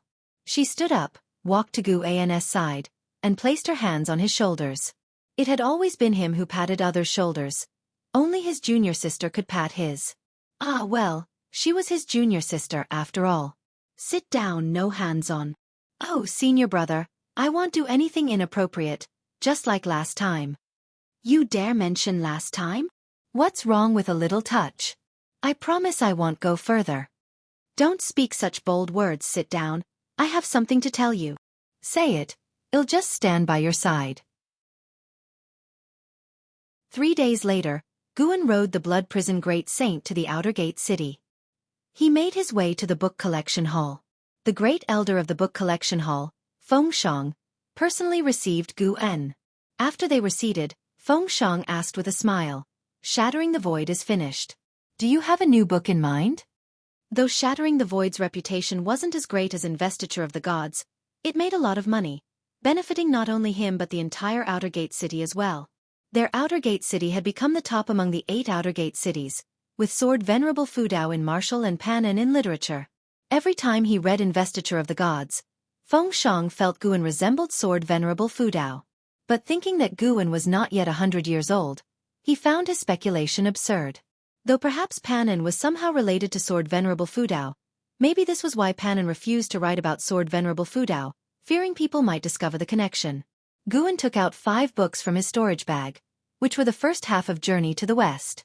Feng Shang picked up the topmost book and seeing the cover, he couldn't help but read aloud, Journey to the West? The name sounded ordinary. He was a bit disappointed, but considering Pan-An's fame, even an ordinary book would earn spirit stones. He began to read, and after a few moments, his expression changed slightly. He straightened his back and read more intently. As time went on, his right hand began to tremble. When he read about Sun Wukong causing havoc in the Heavenly Palace, he couldn't help but slap his thigh in excitement. Guan shook his head and laughed. He stood up and said, The books are yours. Leave the rest to you. Having worked with the book collection hall for so many years, he naturally didn't worry about them deceiving him. Upon hearing this, Feng Shang quickly stood up, excitedly saying, Journey to the West will definitely be a hit. This is a divine book comparable to Investiture of the Gods. No, it's even better than Investiture of the Gods. Journey to the West had a stronger narrative ability and the plot was highly engaging. Watching Sun Wukong's birth, his struggle for kingship, and his journey to the sea to seek immortality, he felt it resonated well with the cultivators in the immortal cultivation world. Furthermore, when the heavenly court appointed Sun Wukong as the horse's fortune, and he endured humiliation in heaven, he couldn't help but anticipate Sun Wukong's rebellion. He hadn't expected Sun Wukong to actually cause havoc in the heavenly palace. It was truly powerful. Feng Shang genuinely admired Guan, who could think of anything. Moreover, the spells, Dharma treasures, and powers in Journey to the West felt real, as he had heard similar legends before. There were stories of a dragon palace under the sea, immortals in the heavens, and sages overseas, among others. Guan smiled at him and without saying much, turned and left. Feng Shang watched Guan walk out the door, with sunlight shining on him, feeling dazed. Truly an immortal. Guan found the blood prison great saint and rode it away from the book collection hall. Along the street, he occasionally encountered old acquaintances, greeting them with a smile. After the Ji family withdrew from the supreme sect, the Zhou family also switched to the Congtian sect. The departure of the two great families happened quietly. Had it been decades earlier, the supreme sect would have been severely weakened, but now there didn't seem to be any impact. Instead, the supreme sect had grown even stronger. However, Guan heard other family names from the passing cultivators. This was the supreme sect. When some left, others would take their place. This was a sign of continuous prosperity. Who knew when the supreme sect would reach the levels of the seven-star spirit realm and the star sea congregations? At that time, how many of his old acquaintances would still be around? Guan's thoughts drifted with the bumping of the ox's back, fantasizing about scenes thousands or even tens of thousands of years in the future. A blink of an eye. Another year passed. This year, the Supreme Sect's first Under Heaven's Cultivation level tournament was about to commence, but the hottest topic was a book. Journey to the West. With the release of Pan-An's Journey to the West, the entire immortal cultivation world was shaken. Initially thought to be another mediocre book like Supreme Immortal Venerable or Shattering the Void, it turned out to be a classical type like Investiture of the Gods. Great Sage equaling Heaven's Son Wukong became the most popular name in the Three Dynasties immortal cultivation world. Panan was once again elevated to a godlike status. With just one Journey to the West, people no longer doubted his talent, and some even claimed that Journey to the West was superior to Investiture of the Gods. LV Batian seized the opportunity to leverage the popularity of Journey to the West, declaring that the person who won the top spot in the first Under Heaven's Cultivation level tournament would earn the title of Great Sage. This ignited even more interest and anticipation for the first Under Heaven's Cultivation level tournament. Because of Journey to the West, Pan-An's fame within the Supreme Sect even overshadowed Sword Venerable Fudao for a while. Panan had initiated a trend of book chasing in the immortal cultivation world. Now, he once again outshone Sword Venerable Fudao through his literary work. In fact, many immortal cultivation stories had emerged after Pan-An, but most cultivators still felt Pan-An's writings were the best. Guan thought this was due to the initial euphoria of the first read, as the immortal cultivation world certainly had many literary talented cultivators. One day, Guan rode the Blood Prison Great Saint once again to the outer gate city. He felt there would be some excitement to watch today. The city was bustling with people, cultivators coming and going ceaselessly, very lively, almost like celebrating the spring festival. Guan saw many cultivators in strange costumes, and even shape-shifting demons. Now, the Supreme Sect had begun recruiting Demon Clan disciples, with great results. Each year, around 10,000 shape-shifting demons would come to apprentice. The main character in Journey to the West being a demon had made the entire demon community more favorable towards the Supreme Sect. Arriving at the surroundings of the Heavenly Repair platform, the Blood Prison Great Saint halted. He heard people around talking. Have you read Journey to the West? The book collection hall put up another batch yesterday, and I managed to get a copy. Then lend it to me. I read an unofficial version that doesn't contain Pan-An's handwriting. Recently, more and more people have been challenging the heaven-cutting axe. They say that whoever can lift the heaven-cutting axe can secure the top spot in the first Under Heaven's Cultivation level tournament. You're joking. Even the champion can't possibly lift the heaven-cutting axe. Some were talking about Journey to the West, some about Sword Venerable Fudao, but most were discussing the first Under Heaven's Cultivation level tournament. Guan silently counted down. After a while, he thought to himself, here it comes. A dominating aura enveloped the Heavenly Repair platform, followed by a loud voice that echoed throughout the city. I am the foremost cultivator of Xianxia, Qiao Dai. All of you move aside. I want to challenge the heaven-cutting axe. Boom. The entire city trembled. Everyone looked towards the sky above the Heavenly Repair platform and saw a majestic figure floating in the air. It was a man in a yellow robe, wearing a golden crown and a python belt, with an aura like a swirling dragon around him. Guan cast a lifespan detection spell on him. Qiao Dai, Mahayana Realm 9th Layer 898/8900/8900. An extreme lifespan of 8,900 years. Among Nirvana dead, he was second only to An Hao in the Blood Prison Great Saint, even surpassing Xianxia. Guan could feel that this person contained chi blood beyond the Mahayana realm. Of course, it was only beyond. Reaching the Nirvana realm was impossible. The weakest in the Nirvana realm was stronger than the strongest in the Mahayana realm. This was the barrier between the mortal and the immortal. People around the heaven-cutting axe gave way, and Chao Dai descended. Many were discussing where Xianxia was. Guan knew about Xianxia. It was the dynasty in the far north of the continent, created by the Seven Stars Spirit Realm. Everyone in that dynasty was a descendant of the Seven Stars Spirit Realm cultivators. But the territories of the three dynasties hadn't interacted with Xianxia yet. Zhua Yijian stood beside the heaven-cutting axe, eyeing Chao Dai. Chao Dai exuded an emperor's aura, and with each step, a dragon's roar accompanied him, which made Zhua Yijian secretly marvel. When he reached the heaven-cutting axe, Chao Dai didn't try to lift it immediately. Instead, he looked at Zhua Yijian and said, "Move away, so you don't get hurt." "You!" Zhua Yijian was instantly infuriated, crumpling the journey to the west in his hand. An elder in the unification realm appeared out of thin air and said, "Listen to him, everyone back off." Upon hearing this, Zhua Yijian reluctantly retreated. The cultivators meditating around the righteous words also got up, including Di Xie. Ji Hantian appeared among the crowd, watching Chao Dai with solemn eyes. The Ji family had close ties with the Seven-Star Spirit Realm, and he had met Chao Dai in the Seven-Star Spirit Realm. At that time he was still young, and Chao Dai was already the most famous genius in the Seven-Star Spirit Realm. Though most of the Ji family had joined the Seven-Star Spirit Realm, Ji Hantian had a strong aversion to it, which made him dislike Chao Dai. He couldn't help but say, "Without immortal path cultivation, don't dream of challenging."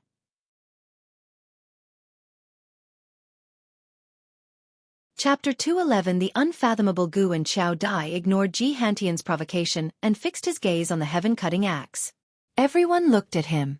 Over the years, there were countless cultivators who came to challenge the heaven-cutting axe, but few had such a commanding presence like him. The #1 cultivator in Xianxia, it sounded quite intimidating. Though Chao Dai appeared calm, in fact, he was very nervous inside. In recent years, Sword Venerable Fudao's prestige was incredibly strong, spreading widely even within the spirit realm. Chao Dai knew he could not possibly be a match for Sword Venerable Fudao, but since the heaven-cutting axe was merely a treasure left behind by Sword Venerable Fudao, he still had confidence in lifting it. He raised his right hand and gripped the handle of the axe. At the moment he grasped it, he felt an unprecedented heaviness. His brows furrowed, and he immediately began to exert force. Rumble, the heavenly repair platform quaked, and everyone watched him nervously. No matter which sect they were from, the cultivators on the platform did not want him to lift it. The disciples of the Supreme Sect cared about face, while disciples from other sects cared about opportunity. Who wouldn't want to become the heir of Sword Venerable Fudao? To this day, Sword Venerable Fudao had become a figure of worship for all sects under 3 dynasties. Under Gu En, the Blood Prison Great Saint secretly marveled. He too wanted to try lifting the heaven-cutting axe. So far, the only person he couldn't surpass was the one on his back. This fellow named Chao Dai was different. The Blood Prison Great Saint could sense that Chao Dai's cultivation level was even higher than his own. If Chao Dai couldn't move the axe, then he would have no hope. This made him even more wary of Sword Venerable Fudao. Just leaving a Dharma treasure on the platform, and over the years, no one could lift it, let alone move it. It was unimaginable how high Sword Venerable Fudao's cultivation realm must be. Chao Dai also started using a secret technique, making his momentum soar, causing even the outer city to tremble. More and more figures appeared on the heavenly repair platform, all high-ranking members of the Supreme Sect. They looked at Chao Dai with eyes full of fear. But as they watched, the great cultivators of the Supreme Sect began to smile. The momentum was terrifying, but it was useless. If it couldn't be lifted, it just couldn't be lifted. Zhua Yijian watched Chao Dai's contorted face with silent glee. Let him be arrogant, with such limited skills, he dared to challenge the heaven-cutting axe? In the end, Chao Dai did not become like Xianxia or Ji Xianling. He only attempted for a few breaths before his momentum suddenly receded. He stood straight, withdrew his right hand and said, "As expected of Sword Venerable Fudao, I, Chao Dai, admit defeat." His voice echoed throughout the city, resonating endlessly. Even though his words were boastful, Many people wanted to ask who he was, having never heard of him before. But recalling Xiao Dai's earlier momentum, no one dared offend him. Not daring to offend Xiao Dai, they all praised Sword Venerable Fudao instead. Suddenly, the heavenly repair platform became lively, and everyone started discussing the strength of Sword Venerable Fudao. Xiao Dai looked at Ji Hantian and snorted, "Where is your sect leader? I want to meet him." Ji Hantian nodded, then motioned for Xiao Dai to follow. The two quickly left the outer city. Guan patted the back of the blood prison Great Saint, signaling it could go. After leaving the outer city, Guan said leisurely, "In a few years, I will let you reach the second level, able to speak human words." Hearing this, the blood prison Great Saint's eyes brightened. Not being able to speak was really unbearable. He couldn't wait to curse those ants who kept touching him all day long. But remember, there are things you can say and things you can't, Guan reminded. The blood prison Great Saint nodded quickly. Actually, there wasn't much he could say, as he had no idea how strong Guan really was. Day by day passed, and it came to the end of summer. On the peak of the mountain north of Mystic Valley, Guan was sparring with Chu Jingfeng in swordsmanship. While swinging his sword, Guan's divine sense spread out, surveying the continent inside and out. He saw a heaven and earth flying immortal traversing the sky, descending to the mortal world at the eastern end of the firmament.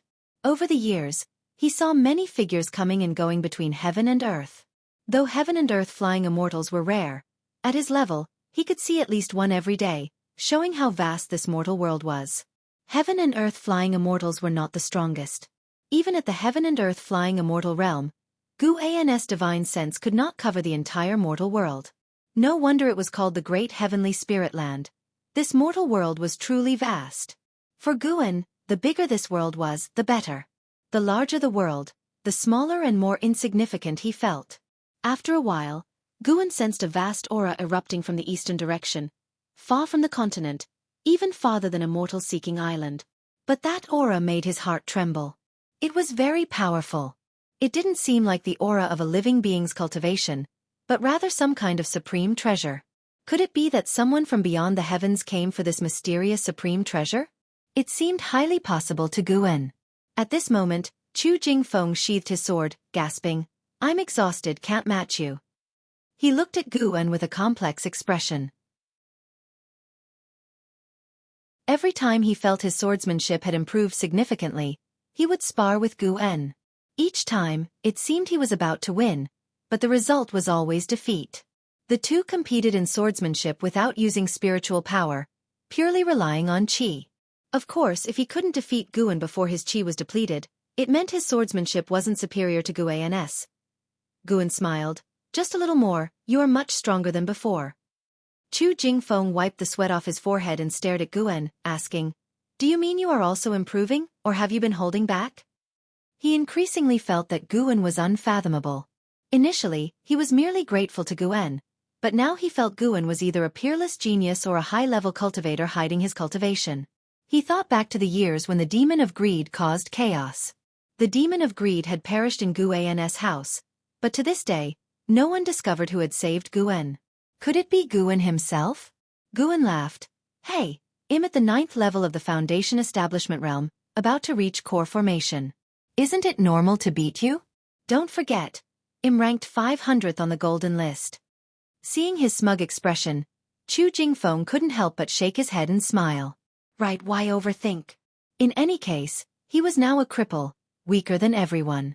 After chatting for a while longer, Guan gripped his heavenly residence sword and descended the mountain, while Chu Jingfeng sat meditating on the cliff, reflecting on his earlier sword-fighting experiences.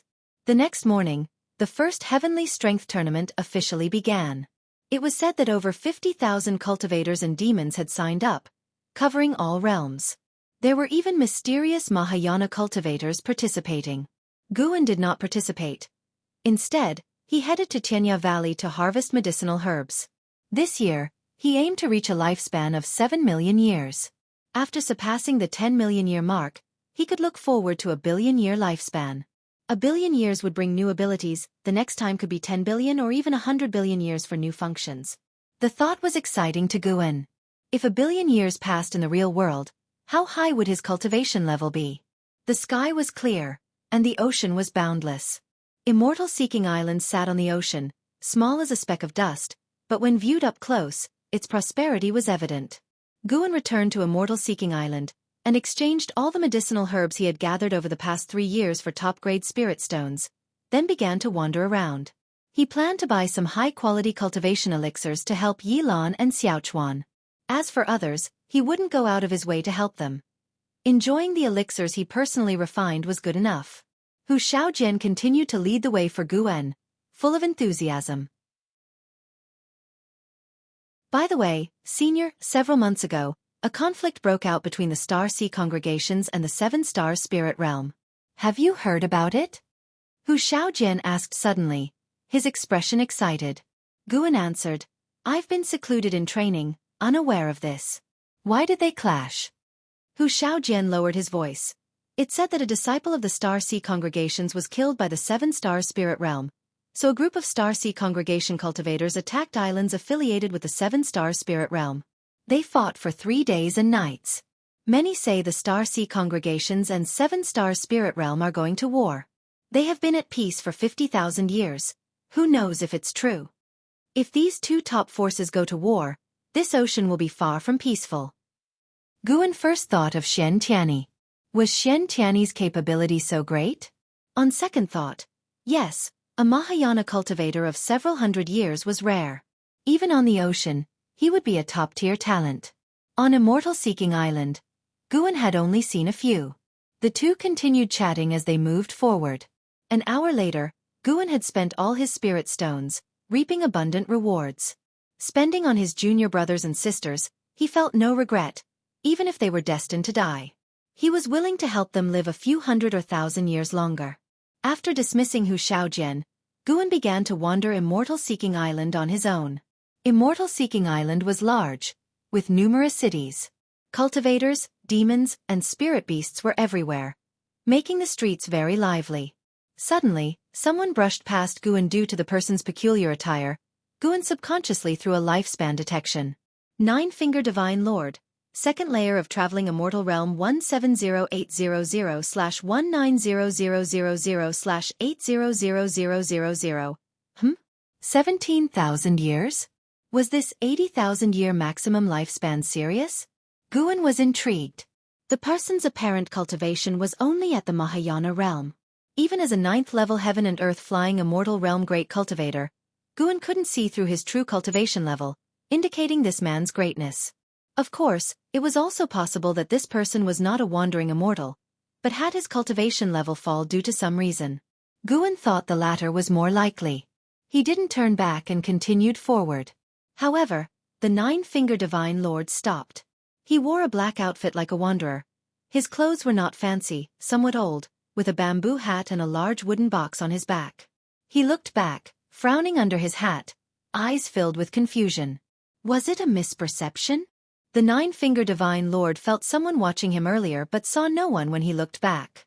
The strongest on this street was just a loose immortal. He retracted his gaze and continued on his way. 30 minutes later, he arrived at a residence and met a man in a purple robe in the courtyard. Senior, please have a seat, the purple-robed man said with a smile respectfully. The 9-Finger Divine Lord sat down, placing the large wooden box beside him. He calmly asked, "What business do you have with me?" The purple-robed man sat, waved his right hand, and a purple light barrier rose around the courtyard, then quickly disappeared. He looked at the 9-Finger Divine Lord and whispered, "Senior, I have a lead on the Immortal Path Supreme Treasure you sought before. It is somewhat troublesome. It involves the 7-Star Spirit Realm. Do you dare to venture there?"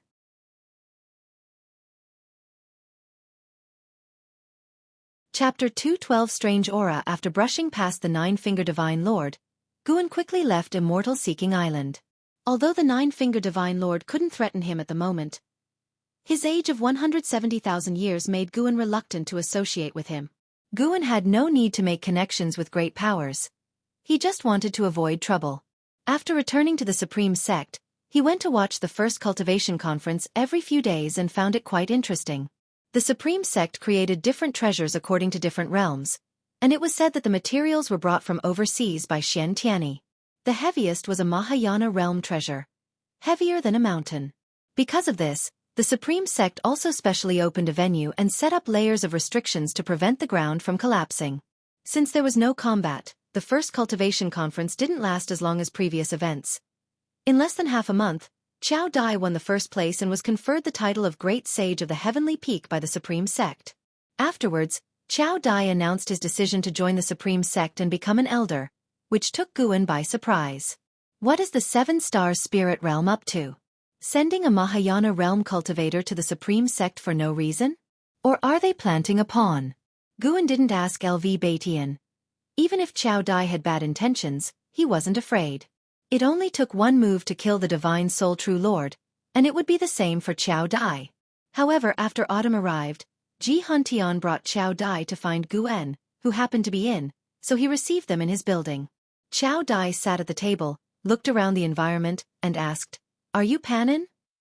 Guan, carrying a cup of tea to the table, responded, "I am Panin. May I ask what business you have with me, senior?" The Ji family had switched allegiance to the Seven-Star Spirit Realm, and now Jianghu brought Qiao Dai to find him, which made him think deeply. "Sit down and talk," Jianghu said with a warm smile, even taking the initiative to pour tea for the two of them. Guan sat down and looked at Qiao Dai. Qiao Dai scrutinized him with an oppressive gaze. "What do you think of the Holy Land, Seven-Star Spirit Realm?" Qiao Dai asked. Guan was stunned and replied, "The Seven-Star Spirit Realm is called a Holy Land. Naturally, I respect it. Why do you ask me this?" Qiao Dai said, "Is Master Beauty from the Oblique Moon 3 Stars Cave in your writing meant to pay homage to the Seven-Star Spirit Realm?" Master Beauty was the teacher of Sun Wukong, the protagonist of Journey to the West. Ever since Journey to the West became a hit, Master Beauty was often mentioned. Some even firmly believe that the Oblique Moon 3 Stars Cave, the Spirit Platform, and Square Inch Hill truly existed. Guan nodded. Since the Ji family had turned to the Seven-Star Spirit Realm, and Qiao Dai came from the Seven-Star Spirit Realm, Guan naturally had to go along with their thoughts. If these two still had doubts about him, he could only have Sword Venerable Fudao take action. Seeing Guan nod, Qiao Dai didn't seem pleased. Instead, he frowned and said, "Actually, the Seven-Star Spirit Realm is not as good as you think." Upon hearing this, Guan looked at him in amazement. What does this mean? Could it be that Qiao Dai harbored enmity toward the Seven-Star Spirit Realm? Jianghu chimed in, "The previous great calamity of demons is related to the Seven-Star Spirit Realm. We sought you out because we feared you esteemed the Seven-Star Spirit Realm too much, and there are some things we need to tell you." Without waiting for Guan to respond, Jianghu explained the origins of the demon ancestor and evil demon, leaving Guan dumbfounded. Guan actually knew this long ago but had to act surprised while contemplating their intentions. After Jianghu finished, Qiao Dai said, "The actions of the Seven-Star Spirit Realm disgust me deeply. Ever since I embarked on the immortal cultivation path, I wanted to be an immortal who saves the world. That was also why I chose to join the Seven-Star Spirit Realm. But a friend of mine exposed the crimes of the Seven-Star Spirit Realm. He came from the Lin family, whose ancestor was slain by Sword Venerable Fudao after attacking the Supreme Sect. Later, during the siege of the evil demon, the Lin family suffered heavy losses. Taking advantage of this, their adversaries within the Seven-Star Spirit Realm sought to exterminate them. Before fleeing, my friend left me a letter exposing the general misdeeds committed by the high-ups of the Six Stars Cave against the Lin family. It took me years to fully accept these facts." Guan felt a sigh of lament at hearing that the Lin family had been abandoned by the Seven-Star Spirit Realm. Of course, the Lin family's annihilation was not undeserved, just infighting among dogs. Guan furrowed his brow and said, "I am merely a minor cultivator in the Foundation Establishment realm. Why are you telling me this? I cannot help you. Don't think of using Pan An's name to expose the Holy Land. I cannot afford to provoke them." Jianghu smiled. "Rest assured, we are not that reckless. The Seven-Star Spirit Realm is currently too powerful, and even the combined forces of the three dynasties can't shake it. We just hope you won't exalt the Seven-Star Spirit Realm in your books in the future." Qiao Dai nodded and said, "Exactly. Your influence is truly great. I used to disdain it until I read your Investiture of the Gods and Journey to the West, only then realizing your prowess. However, I liked your Supreme Immortal Venerable the most. The story of a comeback is more captivating. So that's what it's about. Guan found it both laughable and exasperating. It was just a coincidence. In fact, he was subtly hinting that the seven-star spirit realm resembled the Buddhism sect of Western Heaven. He pretended to contemplate and then reluctantly agreed to the matter. Seeing Guan seemingly hesitant, Xianxia and Xiao Dai didn't get angry. They too took a long time to process this information when they first learned about it. Not only did they have to expose the evil side of the seven-star spirit realm, but they also had to endure the pressure of confronting it directly. This was, after all, the most powerful force on the continent, with no equal. Guan couldn't help but ask, if the seven-star spirit realm wishes to enslave all beings, why engage in such roundabout methods? Even the combined forces of our three dynasties are no match for them, right? Xiao Dai replied, not all of the seven-star spirit realm is evil. On the ocean, it remains a holy land of the righteous path. Our continent is merely one region of the seven-star spirit realm, governed by the Six Stars Cave and Seven Stars Cave. Over the past tens of thousands of years, the high-ups of the Six Stars Cave sought extreme ways to break through the heavenly destiny, deceiving superiors and subordinates, leading to these consequences. In the unseen world, there exists chi fortune and incense. If the beings of the continent detest the seven-star spirit realm, the other star caves would surely notice. If the beings are exterminated, it would also attract the attention of surrounding forces. Fire can't be wrapped in paper, and most cultivators within the seven-star spirit realm are unaware of this, considering themselves disciples of the righteous path. Once again, it was the parasites within the righteous path committing atrocities, but the parasites of the seven-star spirit realm were in existence that the beings of the continent couldn't contend with. Guan feigned a sudden realization, then asked a few more questions, even mentioning the ephemera sect. The reason the ephemera sect managed to come through the Nine Nether Road was due to the connection between its hierarch, Butcher Immortal Jing, and an elder in the Six Stars Cave. The interwoven interests between the two were immeasurable. It seemed like they were allowing the ephemera sect to wreak havoc, but in reality, that elder wanted to devour the essence of the origin tree of ephemera. Once the three dynasties' cultivators sacrificed to the origin tree, the elder would strike, not only reaping benefits but also gaining a good reputation.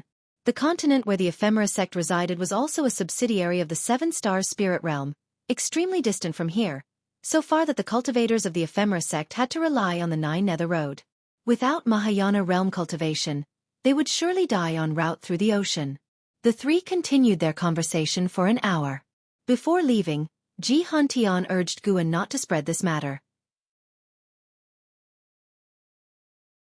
With the current strength of the supreme sect, it was completely inadequate to contend against the seven-star spirit realm, so they had to endure. Guan rose to see them off.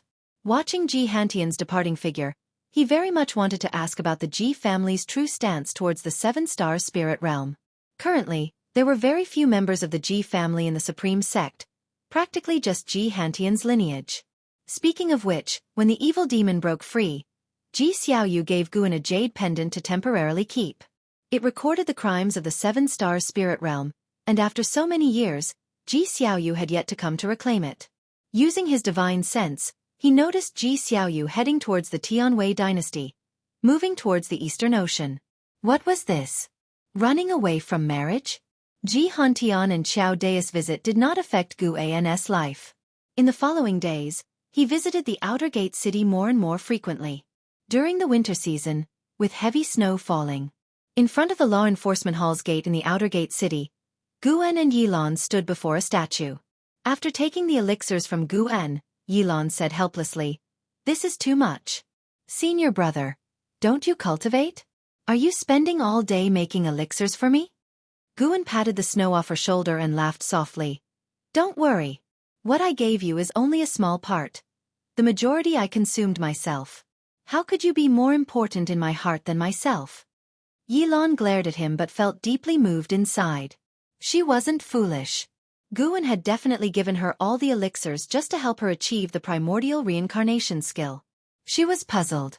She felt her body was still good, able to live for another 200 years. Why was her senior brother so insistent on her achieving it in the next 20 years? Did her senior brother think she could only live for 120 or 30 years? She didn't ask much as she chose to trust her senior brother. The two started talking about Zhen Qin. For a long time. Guan bid farewell to Yilan and turned to leave. Watching him walk into the heavy snow, Yilan felt an inexplicable sense of loss. This feeling was strange. She felt she and her senior brother were growing further apart. After leaving the law enforcement hall, Guan began wandering the streets. Although the winter snow was heavy, some streets remained bustling. Arriving in the busy market area, a young disciple approached him and whispered, "The long-lost Supreme Secret Records, want to buy? The kind with illustrations." Guan gave him a look of disdain, bypassed him, and continued on his way. The young disciple persisted. After a dozen steps of entanglement, he finally gave up. "So hypocritical. I spit on you." The young disciple cursed at Guan's back. As he walked, Guan unknowingly arrived near the book collection hall and suddenly noticed someone reading a book under an old tree beside the hall's courtyard wall. Reading Journey to the West, no less.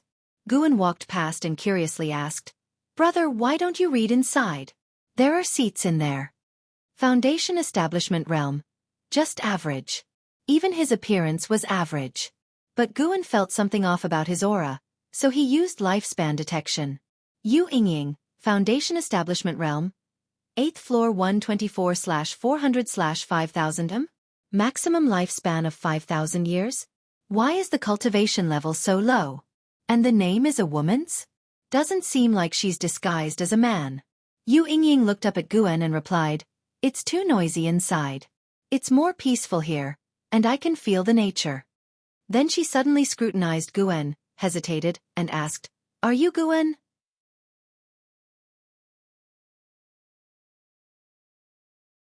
Chapter 213 Divine Monarch arrives. Great opportunity. Hearing Yu Yingying's inquiry, Guan hesitated for a moment and asked, "I am. Do you know me, Taoist friend?" Yu Yingying's eyes lit up and she said, "My name is Yu Yingying. Senior brother Xian recommended that I come to find you. I was originally going directly to your medicine valley but couldn't resist coming to see Journey to the West first." "Senior brother Xianxia?" "That's right. We are from the same sect in the Star Sea congregations. You might not know about the Star Sea congregations, they are a great sect overseas." She started introducing the Star Sea congregations, and Guan listened attentively, pondering why Xianxia had sent her.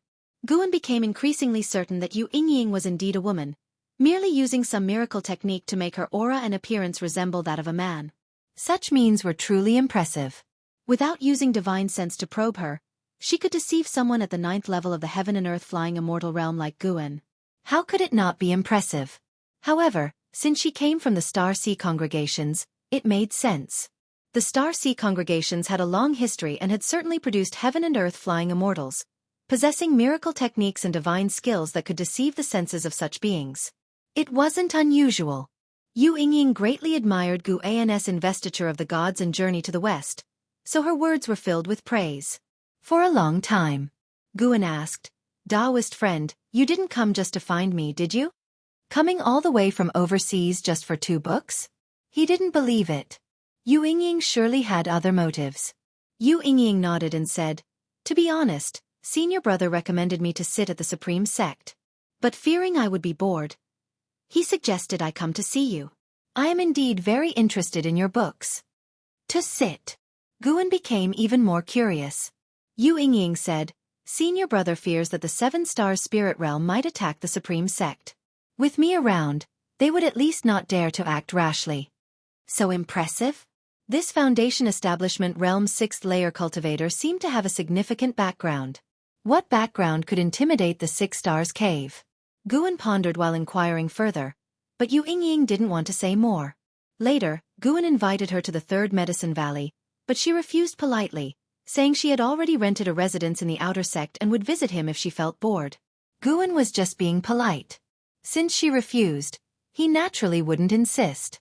Yu Yingying suddenly waved her sleeve, transforming into a slender woman in blue clothes, with fair skin and a beautiful face. Her eyes carried a playful and mischievous spirit. Her long hair reached her calves, the ends tied with a red scarf. Guan wasn't too stunned.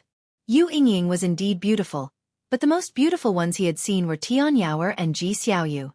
The 2 women were equally matched in appearance, with different temperaments, making it hard to judge. Remember, this is my true appearance. Yu Yingying winked at Guwen, then waved her sleeve again, turning back into the ordinary male image from before. Guwen feigned a shocked expression, greatly satisfying Yu Yingying's vanity. After leaving her residence address, she turned and left. After she had gone far, Guwen finally smiled. Hopefully, this woman could truly become the trump card of the Supreme Sect. 5 years swiftly passed by. During these 5 years, the Supreme Sect encountered no major troubles and developed steadily. Guan's life continued as usual, moving between different medicine valleys and visiting the Immortal Seeking Island about once a year. He also successfully formed a core and officially became a core formation realm disciple, causing quite a stir in the Third Medicine Valley. In the evening, Guwen rode on the Blood Prison Great Saint back to Mystic Valley. He spoke, "From today onwards, your cultivation level will be at the 2nd layer." As he finished speaking, he released a bit of the returning primordial spirit path from within the Blood Prison Great Saint, restoring its cultivation level to the 2nd layer, akin to the Foundation Establishment realm. The Blood Prison Great Saint felt the spiritual power within its body surge, filled with excitement. It wanted to let out a loud roar but restrained itself. "Thank you, Master," the Blood Prison Great Saint said respectfully, its voice somewhat hoarse. It had been holding back for too long. Guwen, sitting on its back, continued to offer instructions, which the beast listened to intently, fearing to offend Guwen in the future. Once Guwen finished, he placed his hand on the ox head of the Blood Prison Great Saint, imparting the primordial reincarnation skill to it. The Blood Prison Great Saint's eyes instantly turned vacant, its body halting. Guwen wasn't in a hurry, beginning to admire the surrounding scenery. This was a sparse woodland located on a ridge, with views of other majestic mountains in the distance when turning one's head. Guwen suddenly noticed a powerful aura approaching the Supreme Sect. Wasn't this the 9-finger Divine Lord he had encountered before on the Immortal Seeking Island? Guwen was curious. The Divine Lord's limit of 80,000 years of lifespan had left a deep impression on him.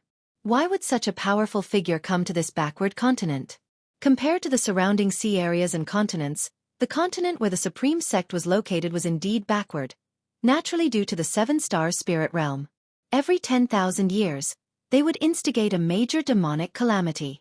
How could the human race on this continent ever prosper?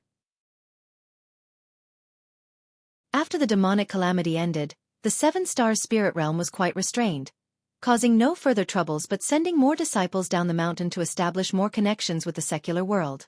Because of this, the 7-star spirit realm remained highly regarded in the immortal cultivation world, with many sects hoping to establish friendly relations with them. Guwen silently pondered.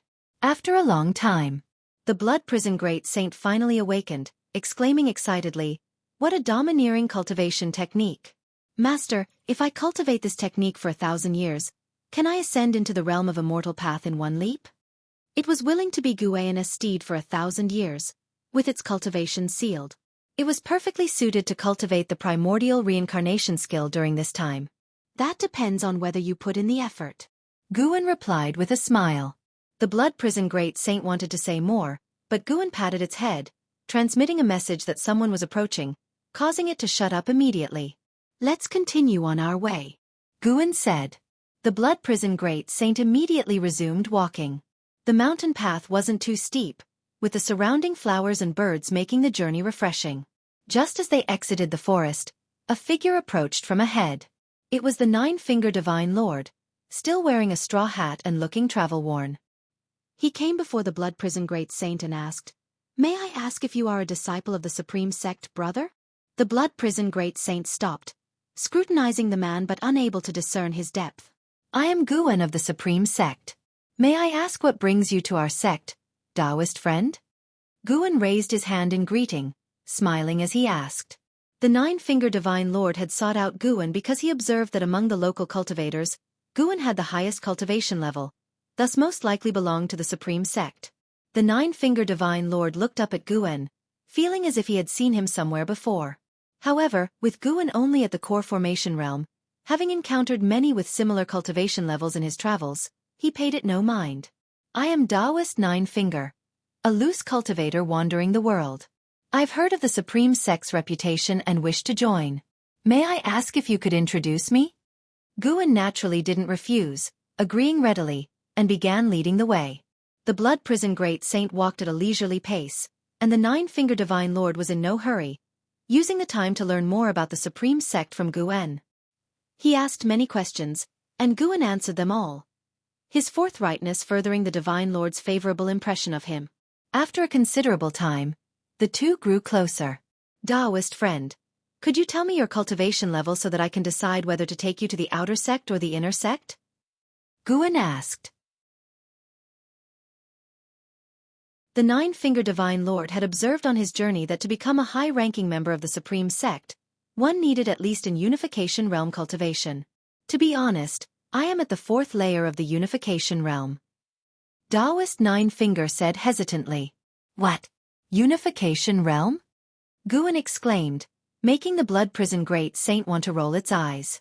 In the face of Guan's excitement, Taoist Nine-Finger remained calm, not relishing the sense of superiority since his real cultivation level was at the 2nd layer of the Wandering Immortal Realm.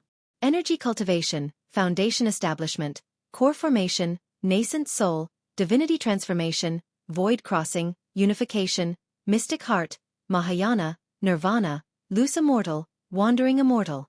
Pretending to be at a lower realm, he was 4 major realms higher than Guan. In reality, he was 9 major realms higher than Guan. Along the way, Guan's curiosity grew, but his words didn't come across as obsequious, earning more respect from Taoist Nine-Finger. As evening approached, they arrived at Mystic Valley. Guan invited Taoist Nine-Finger to stay for the night, to which the latter had no objection. Upon entering Mystic Valley, a group of servant disciples greeted them warmly. Seeing these energy cultivation realm cultivators mingling closely with core formation realm Guan, the Nine-Finger Divine Lord noticed that Guan wasn't just respectful on the surface. He was also kind and non-arrogant towards those below him. Guan tasked Lu Jiojia with arranging accommodation for Taoist Nine-Finger before retiring to his room to rest. A while later, the Nine-Finger Divine Lord sat cross-legged on his bed, scanning the Supreme Sect with his divine sense. The strongest cultivator in the Supreme Sect was only at the Mahayana realm, posing no threat to him and offering little of interest. He even discovered the existence of the 8 scenic caves but paid it no mind. Everyone had secrets. Guan having a hidden cave was nothing notable, and the herbs within the 8 scenic caves did not attract him. Deep into the night, on the mountain top, Chu Jingfeng sat meditating, absorbing energy. What cultivation technique are you practicing? The Nine-Finger Divine Lord's voice suddenly came, startling Chu Jingfeng, who turned to look. An hour ago, he had seen the Nine-Finger Divine Lord, who was addressed as senior by Guan. He quickly stood up, greeting him, a technique for absorbing energy, not worth mentioning. The Nine-Finger Divine Lord scrutinized him and said, "Your natural talents are decent. It's a pity you haven't laid a solid foundation. The technique you are practicing can improve your aptitude, but its effects are limited." Hearing this, Chu Jingfeng felt both relieved and somewhat uncomfortable. Daring to belittle the Taoist expansion skill? The Nine-Finger Divine Lord continued, "I can help you rebuild your foundation and restore your cultivation. Will you become my named disciple?" Chu Jingfeng hesitated and asked, "May I know the senior's identity?" The Nine-Finger Divine Lord's eyes flashed with appreciation. "I am a loose cultivator from overseas. I met your Valley Master. Tomorrow, I will join the Supreme Sect. I am an Unification Realm cultivator. According to your Valley Master, becoming an elder shouldn't be difficult." Unification Realm cultivator. Chu Jingfeng was stunned. To him, Unification Realm cultivators were exalted, unapproachable beings. He gritted his teeth and said, "I need to discuss this with the Valley Master. He took me in when I was in distress. I can't just leave." "Ha ha ha, talk to him tomorrow then." The Nine-Finger Divine Lord laughed, then turned and left. This foolish boy didn't realize he had encountered a great fortune.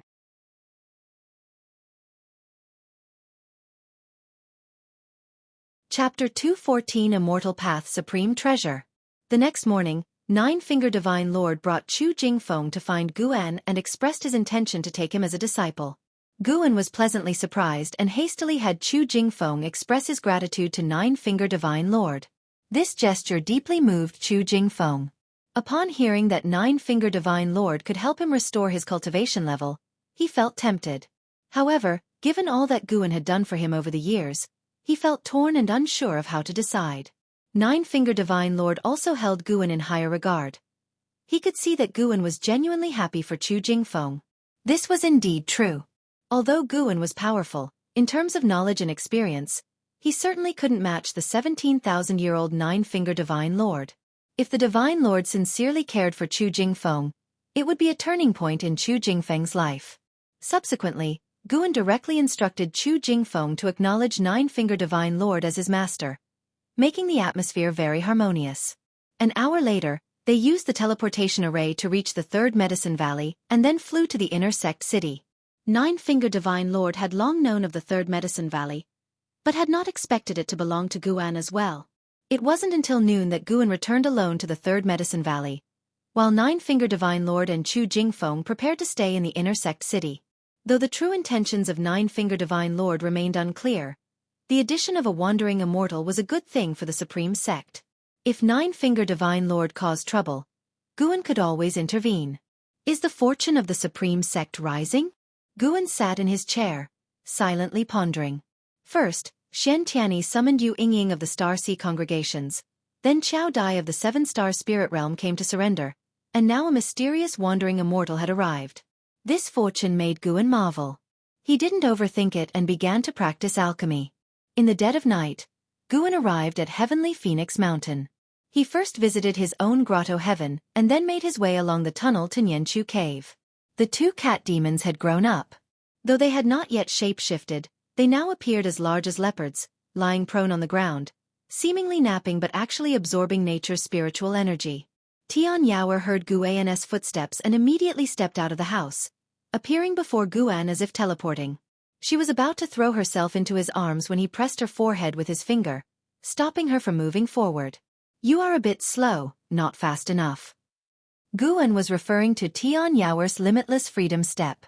Tian Yaoer pouted and asked, Master, did you go to your grotto heaven first? Yes, Guan responded, then walked past her. The medicinal herbs in the grotto heaven were all at least 7th rank, taking much longer to mature compared to low-rank medical herbs, so he couldn't harvest them yet. However, once he could harvest them, he would surely gain a large amount of lifespan at once. Even without relying on the grotto heaven, Guan could now accrue nearly 300,000 years of lifespan each year. Tian Yaoer caught up and curiously asked, Master, when will we move in there? The grotto heaven was much more spacious, while Nianchu Cave felt too stifling. You can go in any time you want, just don't forget about Nianchu Cave, Guan replied. A look of disappointment flashed in Tian Yaoer's eyes. She had hoped to live with Guan, thinking he was planning to move in because of the many high-rank medical herbs planted there. She didn't press the matter but instead started talking about recent events. The previous night, a great demon had fought in Heavenly Phoenix Mountain, causing a huge commotion that made her very nervous, fearing a demon might break into Nianchu Cave. Their conversation continued leisurely. Soon, Tianqing and Tianbai were awakened by their chatter. Seeing Guan, the two cat demons grew delighted and immediately rushed over. Master! Master, you finally came! The two cat demons' voices sounded sweet, like two young girls coyly addressing Guan. Guan almost got goosebumps. He felt that Tian Yaoer had spoiled these two cat demons. They sat down at the stone table, and Tian Yaoer brought out some fine wine, saying, Master, do you have more of Journey to the West? I just read the part where Sun Wukong fights the White Bone Demon. Monk Tang is really frustrating. Guan took out the latest scroll from his storage bag and placed it on the table. He joked, Why, didn't you side with the demons? Sun Wukong is also a demon. I support him. Monk Tang may save demons, but he's so oblivious. Master, do humans have a legend about seeking scriptures? Tian Yaoer asked indignantly. No, it's just a story I made up. Really? It feels so real. When you become a great demon, you can also rule Heavenly Phoenix Mountain. Hee, that's what I thought too. When the time comes, I'll call myself the beautiful Phoenix King and form the 7 great saints. Talking about such things excited Tian Yaoer. She chattered on enthusiastically. Guan found it amusing. Indeed, boasting needed no teaching. It came naturally with imagination. As they chatted, Guan sensed a vast aura from a distance. His divine sense instinctively followed, but the aura quickly vanished. Guan speculated it might have come from a minor heaven and earth realm. Thinking of such vastness, he first considered the seven-star spirit realm. Only the minor heaven and earth realm of the seven-star spirit realm could be so well hidden. Of course, Guan's divine sense could locate the minor heaven and earth realm of the seven-star spirit realm, but the restrictions there were highly advanced. Sneaking in unnoticed was beyond his capability. If he forced his way in, it would certainly alert the cultivators of the seven-star spirit realm. Are they up to something again? Guan pondered as he dealt with Tian Yaoer. With the passage of summer into autumn, the weather remained hot. At noon, Guan rode the Blood Prison Great Saint to the outer gate city. There, he overheard cultivators talking about a recent event. An immortal path supreme treasure. Did you hear? There are signs of an immortal path supreme treasure in the demon land. What's an immortal path supreme treasure? I don't know either. I heard it's an immortal's magic artifact. Possessing it grants the power of an immortal. I heard about it too, but no one knows the exact location yet. Is this immortal path supreme treasure more powerful than the heaven-cutting axe? Guan listened silently, but the Blood Prison Great Saint, unable to contain his curiosity, asked, Master, is there really such an immortal path supreme treasure? Guan did not answer but looked ahead. Yu Yingying approached, hands behind her back, her face beaming with a smile. It's true. Want to know more? She asked. The Blood Prison Great Saint nodded, eagerly looking at her. However, Yu Yingying rolled her eyes at him and then looked at Guan. Guan smiled and said, Of course I'm also interested. Come to my residence, I have something to discuss with you, Yu Yingying said, turning to leave. Guan patted the Great Saint, signaling him to follow. After 30 minutes, they were sitting in a courtyard. Yu Yingying and Guan sat across from each other at a stone table. She began to introduce the Immortal Path Supreme treasures. The world has magic artifacts, Dharma treasures, and immortal treasures. Immortal treasures are magic artifacts crafted at the Immortal Path realm, only wielded by an immortal's mana. But an Immortal Path Supreme treasure is crafted by the mightiest of the Immortal Path, each imbued with an immortal spirit.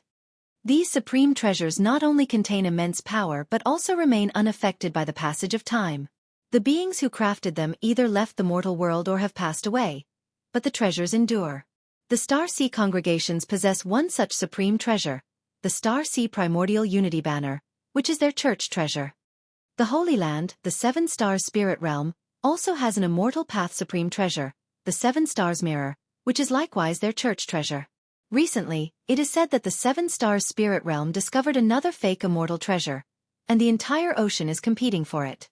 I hadn't expected the news to spread so widely that even the low-level cultivators of the Supreme Sect would hear of it. Guan, curious, asked, What is a fake immortal treasure? Yu Yingying explained, It is a damaged Immortal Path Supreme treasure where the immortal spirit is dormant. Though still possessing great power, it pales in comparison to a complete supreme treasure. Guan suddenly suspected that Nine-Finger Divine Lord had come to the Supreme Sect for this fake immortal treasure. Normally not engaged in combat, Guan wasn't particularly interested in Immortal Path Supreme treasures. He placed more trust in his own mana. Yu Yingying continued to describe other Immortal Path Supreme treasures, each a legendary artifact, claiming that those who obtained them could achieve the Immortal Path, boasting extravagantly. The Blood Prison Great Saint lay nearby, listening intently with a look of longing in his eyes. As Guan listened, he spread his divine sense over the continent, noticing that from all directions, cultivators and demons were arriving from overseas, including several beings at the Immortal Path realm. He identified 3 wandering immortals and over a dozen Nirvana realm beings making their way here. Within the continent, he detected the presence of more than 20 wandering immortals, spread out in different areas, all seeking Immortal Path Supreme treasures. Some were even near the minor heaven and earth realm of the Seven Stars Spirit Realm, plotting how to infiltrate.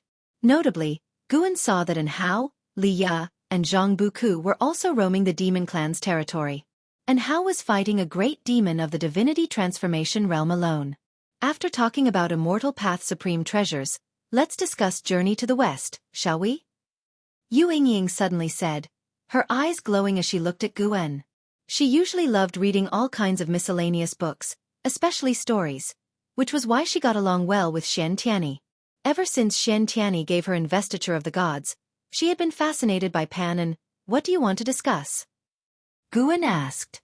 Yu Yingying immediately asked a series of questions, such as whether investiture of the gods and journey to the west were connected, how many years apart they were, and on which continent the stories took place. She was even curious about how Guan came up with these two remarkable books. Guan answered her questions one by one. As for the source of his inspiration, he mentioned meeting two Taoists before, one named Su Zhonglin, who told him the story of investiture of the gods, and another named Wu Chenjian, who told him the story of journey to the west. Yu Yingying did not doubt him and became even more curious about these two Taoists. She believed that with Guan's cultivation level, he did not seem to possess such extensive knowledge but simply had literary talent. The blood prison great saint listened curiously. He knew Guan wrote books but did not know the details. Only when Yu Yingying mentioned the Bull Demon King did he become interested. Guan had given him the name of the Bull Demon King. Had his master written a book for him? Who was Sun Wukong? Could it be the monkey in Tianya Valley? Thinking of those three monkeys, the blood prison great saint felt angry. Those three always stealthily pulled his fur, and he couldn't catch them. 2 hours passed like this. Yu Yingying brought tea and snacks, indicating she had no intention of letting Guan leave. In the few years since arriving at the Supreme Sect, she hadn't sought out Guan because she was busy reading. She had read through all the books in the book collection hall, a determination that impressed even Guan. At that moment, a high-pitched dragon's roar echoed from the sky.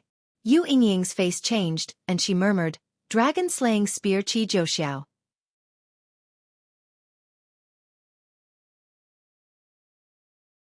Chapter 215. 700,000 years lifespan limit. Dragon-slaying spear Qi Jiuxiao? Dragon-slaying? How arrogant! The blood prison great saint heard Yu Yingying's words and couldn't help but show a curious expression. He looked up to the south and saw a golden glow appearing in the sky, becoming more and more spectacular, as if the sky was changing color. Guan also turned his head to look. In fact, he had already seen the figure of the approaching person. Nirvana Realm 9 layers. The golden light gradually enveloped the sky above the Supreme Sect. More and more people flew up, looking into the distance. Dragon roars echoed continuously, growing louder, indicating that the person was getting closer. Soon, a 1,000-foot-long 5-clawed golden dragon flew from the horizon. Its majestic and imposing figure shook the outer gate city. Guan saw that in the dragon's head was a long spear, entirely golden, with a golden dragon coiled around the shaft, its mouth spitting out the spear blade, exuding dominance. That was a very extraordinary Dharma treasure. Perhaps it was the immortal treasure that Yu Yingying mentioned. This golden dragon was condensed from the immortal treasure and was not a true dragon. Standing on the dragon's head was a man wearing a gold-patterned white robe, a red belt around his waist. His shoulders were broad, his posture upright. His aura couldn't be concealed. His face was handsome. His long hair coiled under a crown, with 2 strands of black hair hanging in front of his ears, fluttering in the wind. Qi Jiuxiao stood high above, looking down at the Supreme Sect, a smirk on his lips, and his gaze arrogant. Guan's gaze locked onto him, throwing a lifespan detection at him. Qi Jiuxiao, Nirvana Realm 9 layers 998/25,000/700000. 700,000 years of ultimate lifespan. Very exaggerated. This guy wasn't even 1,000 years old yet, and was already in the Nirvana Realm 9 layers? No wonder he was so proud. Who is this person? The blood prison great saint couldn't help but ask. He could feel that the other party was definitely above the Mahayana realm. Yu Yingying looked up at the sky and said softly, "He is a disciple of the Star Sea congregations, with top-notch talent. At the age of 500, he stepped into the realm of immortal path. The golden dragon he rides is transformed from the dragon-slaying spear, which is an immortal treasure refined by an ancient immortal. Although it is not as great as the supreme treasure of the immortal path, with this spear, even a loose immortal would find it difficult to kill him." Qi Jiuxiao, standing high above, looked down and saw Yu Yingying through the sky. He slightly raised an eyebrow and suddenly leaped down. The city protection array of the outer gate city was instantly disturbed, but it was broken as soon as it appeared, with no resistance whatsoever. He fell like swift thunder, landing in the courtyard of Yu Yingying's residence, startling the blood prison great saint to his feet, as did Gu and Qi Zhouxiao ignored him and Guan, his eyes fixed on Yu Yingying, and he laughed. Little girl, what are you doing here? Little girl? How did your master teach you to speak? Haha, so this is the supreme sect that Xianxia comes from? Really weak. I heard he wants to deal with the 7-star spirit realm. Your master is running around making connections, but the higher-ups are unmoved. Qi Zhouxiao laughed softly.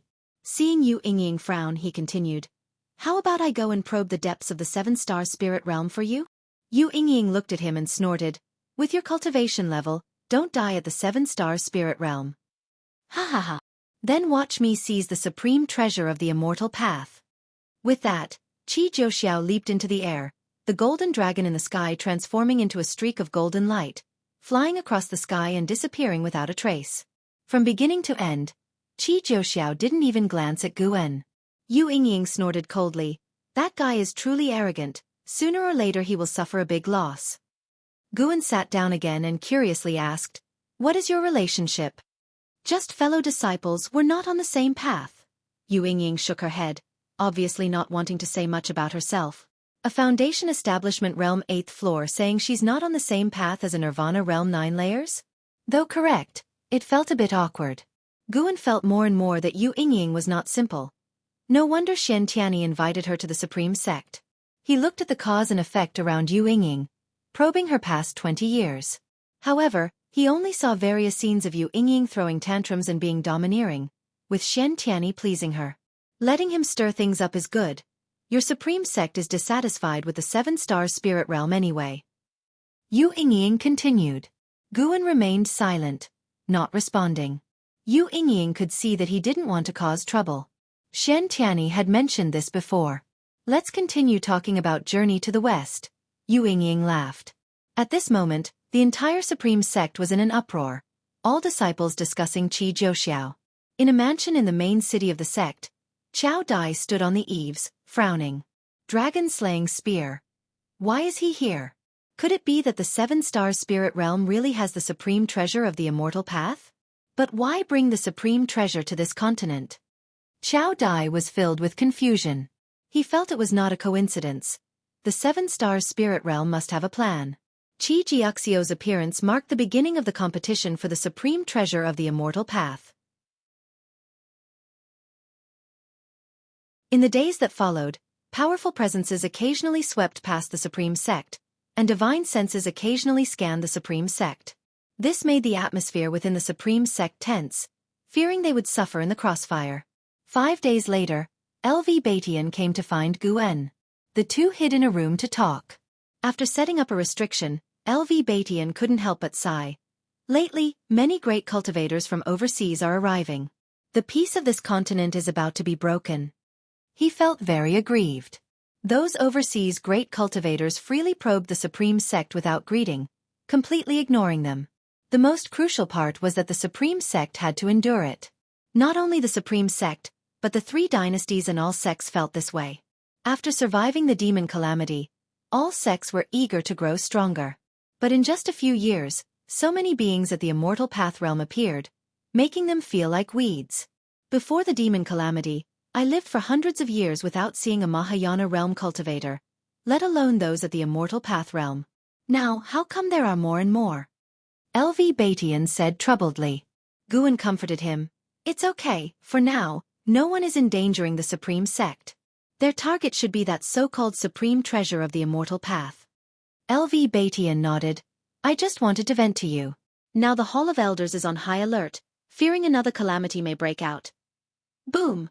A deafening roar came from afar, startling LV Batian, cutting off his words.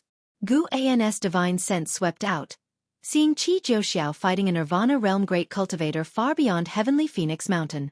That person should be from the 7-star spirit realm. His aura did not come from overseas but seemed to have suddenly appeared. Qi Zhouxiao was indeed strong, completely suppressing the opponent.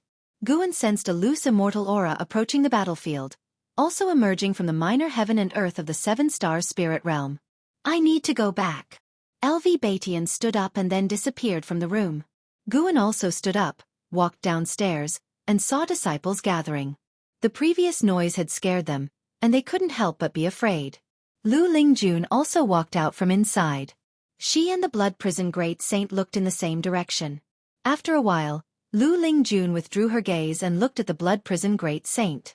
Why did it seem like the blood prison great saint was also looking in her direction? The blood prison great saint felt her gaze and couldn't help but glare at her. Stupid bull. Lu Lingjun shook her head and smiled, then walked towards Guen. The blood prison great saint couldn't help but curse. You're the stupid one. Lu Lingjun glanced at him, a terrifying murderous intent locking onto him, making his bull body stiffen. Guen also gave the blood prison great saint a look, forcing him to lower his head. The blood prison great saint felt extremely aggrieved. A dignified Mahayana realm cultivator, humiliated by a mystic heart realm cultivator, unable to retort. He now really hated Lu Lingjun. Thousands of years later, I definitely won't join your ascension sect, and I'll even steal your people. Lu Lingjun smiled with satisfaction, then came to Guen. Why do you argue with him? Guen pretended to complain. Upset? I apologize to you. How would I know he has such a bad temper? Usually, she was in seclusion, unaware of what the blood prison great saint had gone through. Never mind. Treat him better in the future. After all, he's my mount. Guen shook his head, making the blood prison great saint feel very touched. Lu Lingjun laughed. This bull is too weak. If you want a mount, I can get you a stronger one. The blood prison great saint's anger flared up again. Guen feared he would die of anger, so he pulled Lu Lingjun to an isolated place. Lu Lingjun sought him out of curiosity about recent events. Guen didn't hide anything and told her about the rumors of the supreme treasure of the immortal path. Lu Lingjun became interested and flew north directly. Really reckless. Are all ascenders like this? Guen felt helpless. His divine sense locked onto Qi Jiuxiao. This guy was already facing a loose immortal. The loose immortal seemed to be the master of the Nirvana realm cultivator, continually warning Qi Jiuxiao. But Qi Jiuxiao was extremely arrogant, soon starting a fight after a few words. One had to admit that the dragon-slaying spear in Qi Jiuxiao's hand was indeed powerful, capable of both offense and defense, preventing the loose immortal from defeating him in a short time. Of course, Guen could see that the loose immortal was very cautious of Qi Jiuxiao, not dealing a deadly blow. Before long, Qi Jiuxiao was still defeated and had to retreat. The immortal treasure could only protect him from death, but couldn't help him kill a loose immortal realm great cultivator. After the battle ended, Guen retracted his divine sense and turned back to the house. In the middle of the night, and Hao walked through the woods, holding a map. He had obtained it by chance, and it was said to record the cave of an ancient great cultivator. As he walked, he suddenly sensed something, quickly putting away the map, warily looking around, and a long sword appeared in his hand. Footsteps came from the darkness. He looked closely and saw a man approaching. It was Qi Jiuxiao. And Hao did not recognize Qi Jiuxiao but could sense that the other was very strong. Qi Jiuxiao's face was very bad. He looked at Hao and asked, "Hey, what's your name? Which sect or school are you from?" Hao frowned. "My name is Hao, from the Supreme Sect." Qi Jiuxiao said, "The Supreme Sect? There's a connection. One of my junior sisters is in the Supreme Sect." In light of this connection, give me the 8th rank heavenly material and earthly treasure from your storage bag for my healing, and I won't treat you unfairly. Hearing this, Hao's face changed drastically. How did the other K?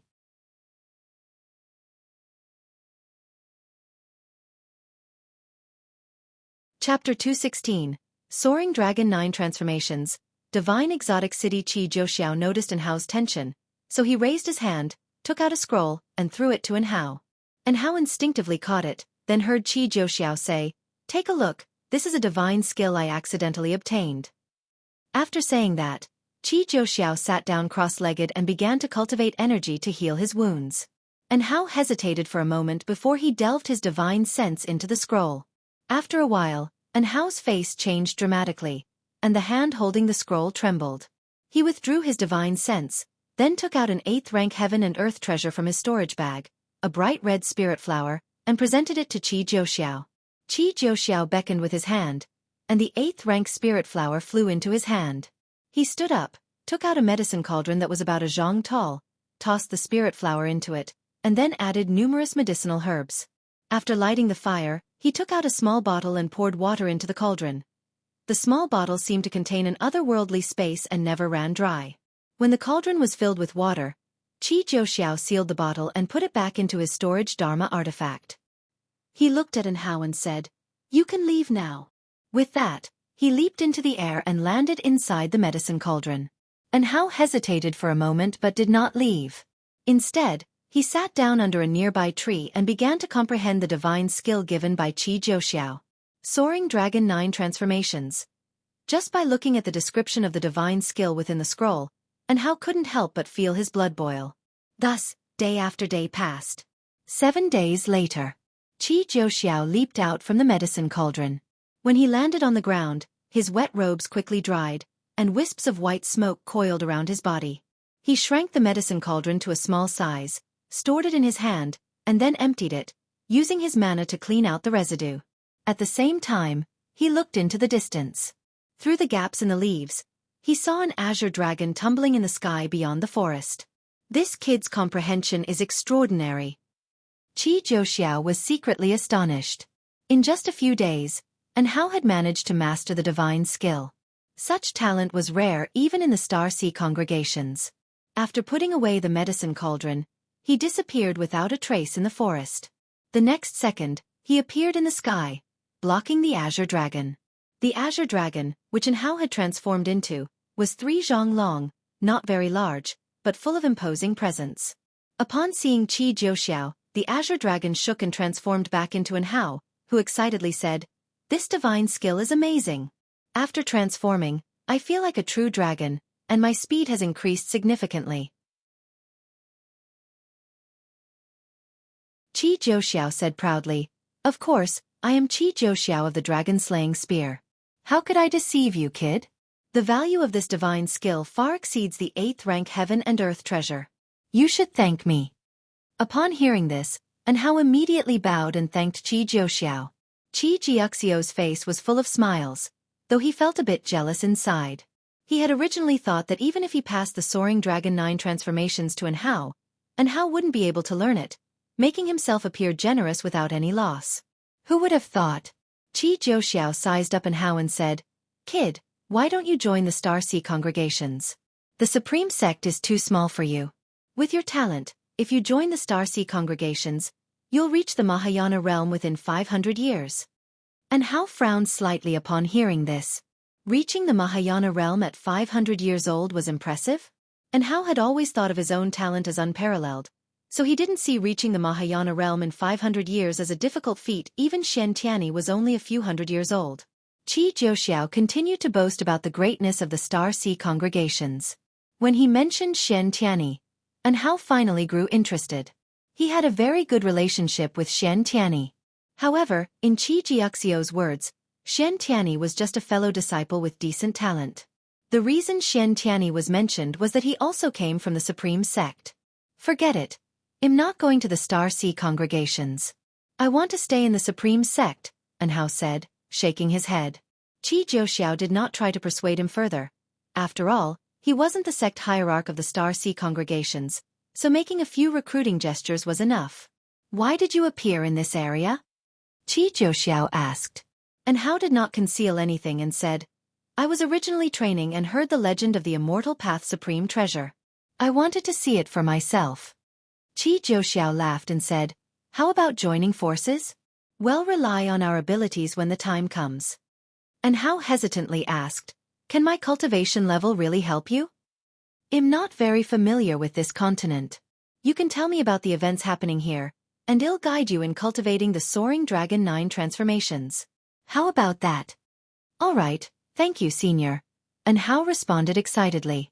The reason he did not leave was that he wanted to learn more skills from Qi Jiuxiao. Then, the two of them flew off in one direction. As autumn arrived, the scorching heat between heaven and earth gradually dissipated. The influence of the Immortal Path Supreme Treasure continued to increase, attracting more and more cultivators to head north in search of opportunities. Guan was not affected and continued to live his plain yet interesting life. Occasionally, he would visit the Outer Gate city to chat with his friends about the various events stirred up by the Immortal Path's supreme treasure. One day, Yilan came to find Guan and also spoke about the immortal cultivation world. A faction of the Tianwei dynasty was flattened by overseas great cultivators, causing panic in the immortal cultivation world. Fortunately, our supreme sect is protected by Sword Venerable Fudao. Otherwise those great cultivators from overseas wouldn't dare to act recklessly, Yilan said with concern. The battle took place at night, and Guan had sensed it, but he didn't intervene. He had no relationship with Tianwei, so naturally, he was too lazy to take action. Such calamities were not uncommon in the immortal cultivation world. The overseas great cultivators who intervened were only at the Mahayana realm, but they were enough to crush a great sect with 1,000,000 disciples.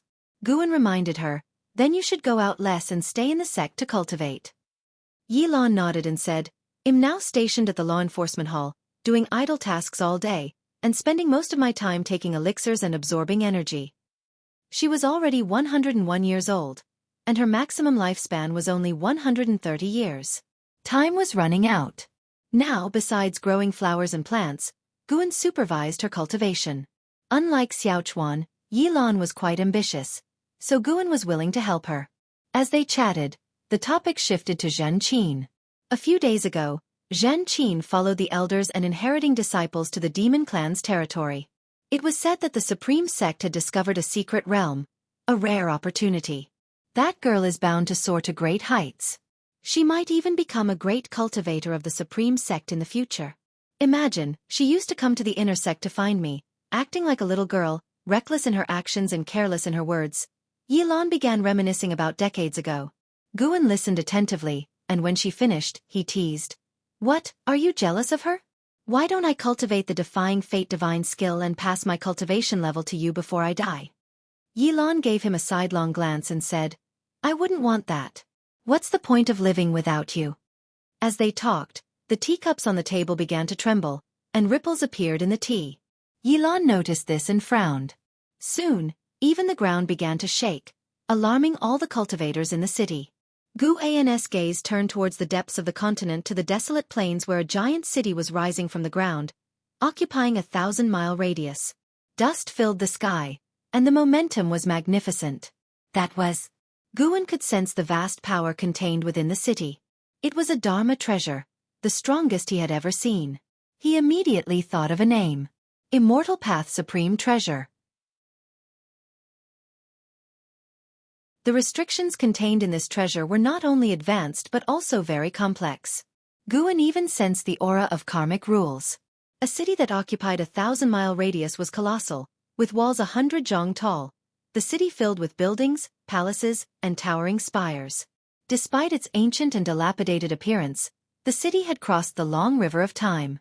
With the arrival of this city, the great cultivators scattered across the continent all rushed towards it, including Qi Jiuxiao and Anhao.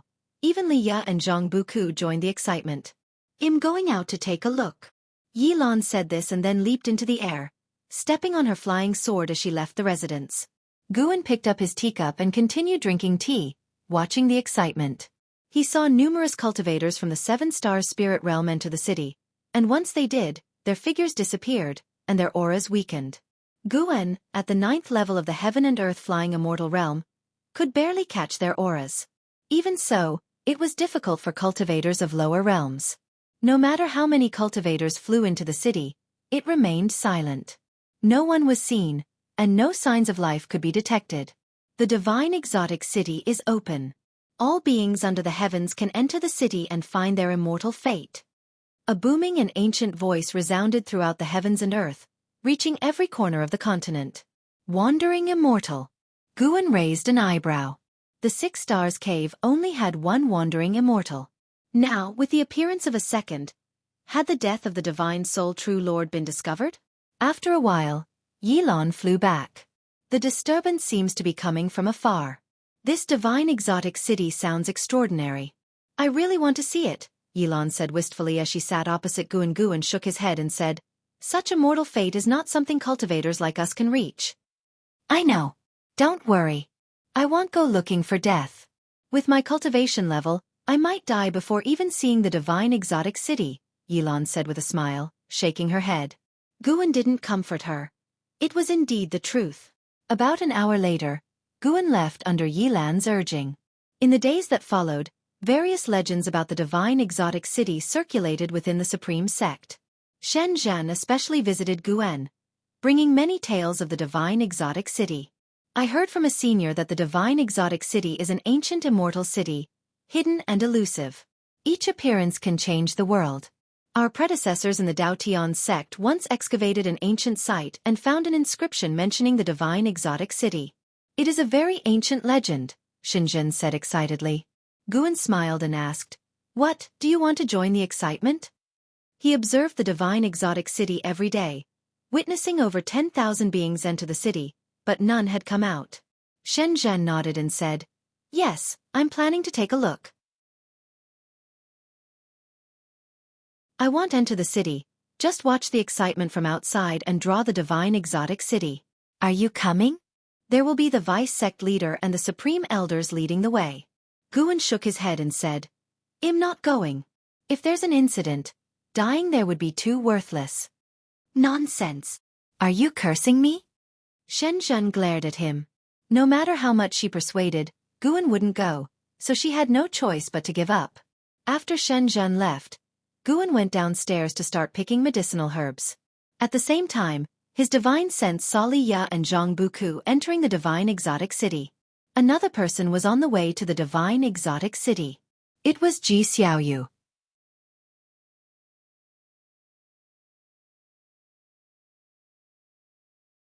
Chapter 217.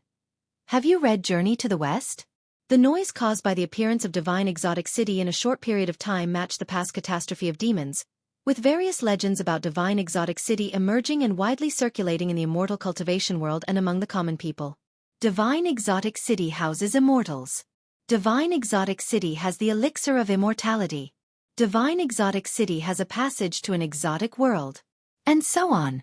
These countless peculiar tales made Guan feel astonished. In the blink of an eye, more than half a year had passed. This year's spring festival was quieter than in previous years because many disciples of the Supreme Sect went out to seek opportunities. Fortunately, the Third Medicine Valley and Mystic Valley were not affected. Divine Exotic City still stood there, continuously attracting cultivators from all over the world to seek treasures. Even the Nine-Finger Divine Lord, who was temporarily residing in the Supreme Sect, went there, taking Chu Jingfeng with him. Up to now, it was only Herd who had gone to Divine Exotic City. No one had been heard to bring back any harvest from inside the city. In late spring, Guan rode the Blood Prison Great Saint to Tianya Valley. Li Xiandao was actually there as well. He had not returned to Tianya Valley for many years. Guan came to him and saluted, thanking him for the golden core he had given. "It seems the Supreme Sect treats you well. Someone helped you form a core. I originally wanted to send someone to help you." Li Xiandao stroked his beard and smiled. In response, Guan could only express his gratitude without mentioning much about the Supreme Sect. After not seeing him for many years, Li Zuando's cultivation had reached the second level of the unification realm. He was only 314 years old, which was quite extraordinary. Guan suspected that he could reach the Mahayana realm before the age of 500. Considering only this continent, it was estimated that only Hao and Xian Tiany's talents could compare with his, and his maximum lifespan was not less, exceeding 6,000 years. Achieving nirvana in this life would be no problem. Li Xiandao called over Ji Ruolai, Luo Hun, and LV Xian, and they all sat down to chat. He mentioned Divine Exotic City and planned to take people to explore it. According to the information I received, Divine Exotic City is an immortal path supreme treasure, containing numerous minor heavens and earths with countless opportunities. "Who among you wants to go?" Li Xiandao asked. All three expressed their interest, and Li Xiandao then looked at Guan Gu and did not expect Li Xiandao to invite him and quickly shook his head and said, "I'll pass. Given my cultivation, I would only be a burden to you, and I am not interested in the so-called immortal opportunities. I am self-aware enough to know that such immortal opportunities are not something I can covet." Li Xiandao laughed and said, "I am also at the core formation realm. Do you mean I shouldn't go either?" Pretending to be at core formation realm with the unification realm, do you still have the nerve? Guan helplessly said, "There is a difference even among those at the core formation realm. My strength is far inferior to yours. Li Xiandao raised his hand and pointed at him, did not insist, and just smiled. LV Xian wanted to say that both of them should stop pretending, but he held back because he could not afford to offend either of them. They continued talking about divine exotic city, and Ji Ruolai began sharing the intelligence he had gathered about it, while Guan silently listened. It was said that even the seven-star spirit realm could not subdue divine exotic city. The immortal spirit of divine exotic city was hidden in the city and hard to find, so they had no choice but to release the city and let cultivators from all over the world come to find the immortal opportunities, thus forcing out the immortal spirit. Ji Ruolai received news from his family, saying that more overseas cultivators were on their way, which would inevitably affect the local immortal cultivation world. As the Holy Land, the seven-star spirit realm doesn't consider us at all, causing trouble for the immortal cultivation world of the three dynasties. LV Xian couldn't help but curse. Luo Hun nodded. He also disapproved of the seven-star spirit realm. During the great catastrophe of demons, the seven-star spirit realm did not intervene. After Sword Venerable Fudao exterminated the demon ancestor, they descended from the mountain to save the world and gain a good reputation. Now, how many years have passed since the great catastrophe of demons ended, and they provoked so many powerful overseas cultivators? Can such a force really be considered a holy land? Li Xiandao did not comment on the seven-star spirit realm, and Ji Ruolai was even more silent. Guan also wondered what the seven-star spirit realm intended to do. This was not just targeting the immortal cultivation world of the three dynasties. If all the overseas cultivators who came died, the impact would be massive. An hour later, Li Xiandao took Ji Ruolai, Luo Hun, and LV Xian and set off. Meanwhile, Tianya Valley became lively. Three monkey demons found Guan and chattered non-stop, giving off the vibe of being the kings in a mountain without a tiger. The Blood Prison Great Saint also became talkative, quarreling fiercely with Sun San. After Guan finished picking medicinal herbs, he rode the Blood Prison Great Saint away leisurely, and Tianya Valley returned to silence. At dusk, Divine Exotic City stood tall on the wasteland, magnificent and grand. Quite a few cultivators and demons gathered in front of the four city gates, and some cultivators and demons directly flew into the city. The air above the city walls rippled, and then the entrance disappeared without a trace. Two figures flew from the horizon. It was Jianghu and the ghost mother of Ephemera. As they looked from a distance, their eyes showed astonishment. Before coming, they had heard many legends about Divine Exotic City, but seeing it in person now, they felt the shock. Not only was it a visual impact, but an indescribable ancient aura also surged toward them. Divine Exotic City. It is said that obtaining it can summon divine soul demons to sweep across the heavens and earth. I never thought I would witness this legendary immortal path supreme treasure in my lifetime, the ghost mother of Ephemera marveled. Jianghu frowned and said, "Why can't I see anyone coming out?" The ghost mother of Ephemera replied, "There are countless minor heavens and earths inside Divine Exotic City. Without several years it's very difficult to come out." Jianghu fell silent, her beautiful eyes fixed on Divine Exotic City. At that moment, a loud bell suddenly roared, making everyone's divine soul tremble. Jianghu and the ghost mother of Ephemera instinctively turned their heads and saw a golden light flying from the horizon at high speed across the wasteland and entering Divine Exotic City, with no one seeing its true form. Jianghu asked in a low voice, "What realm is that passerby?" The ghost mother of Ephemera remained silent, unable to answer. Meanwhile, Guan, staying in the third Medicine Valley, also stared at Divine Exotic City. Even the wandering immortals have come. Will heaven and earth flying immortals appear next? Guan stood by a wooden railing, looking at the horizon and silently thought. He originally wasn't interested in Divine Exotic City, but as more and more old acquaintances entered the city, he had to pay more attention. If something happened to Divine Exotic City, half of the people he cared about would die. Just thinking about it felt distressing. After watching for a while, he moved to check each garden area. Inside a broken and desolate city, and Hao and Qi Jiuxiao sat cross-legged in front of a collapsed wall, their faces pale and obviously injured. Roar! A thunderous roar echoed through the heavens and earth, causing the wall behind them to tremble slightly. And Hao opened his eyes and frowned, asking in a low voice, "Senior, is there really an immortal opportunity here? Should we try another place?" They were in a minor heaven and earth inside Divine Exotic City. After being here for several months, They had not found many treasures but often encountered demon beasts of the immortal path realm, facing life-threatening dangers. Even the powerful Qi Jiuxiao was injured. Qi Jiuxiao, with his eyes closed, said, "There are many powerful demon beasts here, indicating that this place must hide a supreme treasure. The desolation is only on the surface. If we can find the immortal spirit of divine exotic city, you and I will soar to the skies and become one of the dominions of heaven and earth." And Hao smiled bitterly. Even if we find the immortal spirit, can we protect divine exotic city with our cultivation? He admitted that Qi Jiuxiao was strong, but ever since they paired up, he often saw Qi Jiuxiao in difficult situations. Although Qi Jiuxiao claimed those opponents were in the loose immortal realm, it at least proved that within divine exotic city, he hadn't reached the top tier. How could he compete for the immortal spirit with such strength? The immortal spirit will choose its master. Once chosen, it can borrow the power of divine exotic city. Even you could possess the power of the immortal path realm. With the protection of divine exotic city's power, you and I will rise eventually, Qi Jiuxiao said nonchalantly. Upon hearing this, and Hao's eyes lit up. He was about to speak when suddenly, the city shook more violently.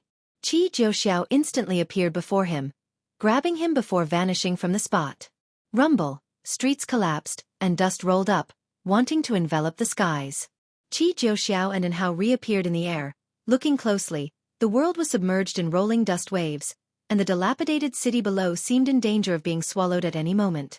"Qi Jiuxiao, long time no see." An eerie voice rang out. Upon hearing this, Qi Jiuxiao's brows furrowed, and he said in a deep voice, "Qin Xuanin, you indeed came." As the words fell, the dust waves ahead suddenly parted, and figures emerged from it. Leading the group was a man in blue robes, graceful and proud. "Do you dare to come alone to our 6 Stars Caves territory? Do you seek death?" Qin Xuanin stared at Qi Jiuxiao, a cold smile on his face. Qi Jiuxiao gripped Hao's shoulder with his right hand, and in his left hand, he condensed the dragon-slaying spear. He pointed the spear at Qin Xuanin and sneered, "What? Do you think you can defeat me with a few helpers? Have you forgotten the cowardly look when you knelt before me 100 years ago?" Upon hearing this, Qin Zunyan's eyes turned cold. With a roar, the dust waves behind them dispersed, revealing a terrifying giant demon. It was an elephant demon with a head as huge as a mountain, black skin, blood-red eyes, and scars covering its trunk. Its 2 tusks were like mountain ridges dispersing the dust waves below. Meanwhile, in another minor heaven and earth within divine exotic city, under the clear sky, Jianghu and Liya walked through a vast monastery. Along the way, there were numerous Buddha statues. Some stood on demon beasts, looking heroic, while others sat on lotus seats, appearing kind and merciful. "Brother Li, have you read Journey to the West?" Jianghu suddenly asked. Liya, walking in front, hummed, "When do I have time to read leisure books?" His gaze swept forward, his brows furrowed.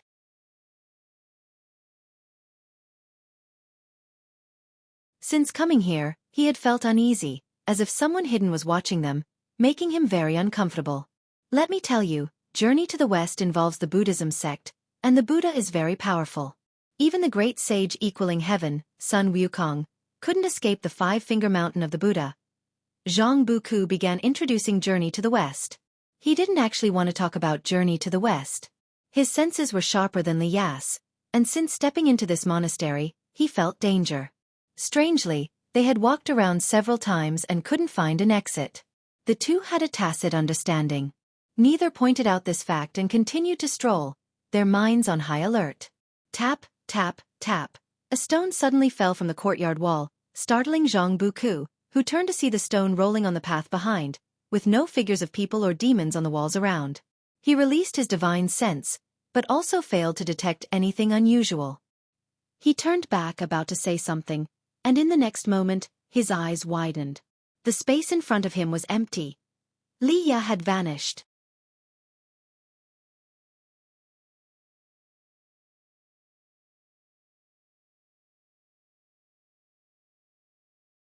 Chapter 218.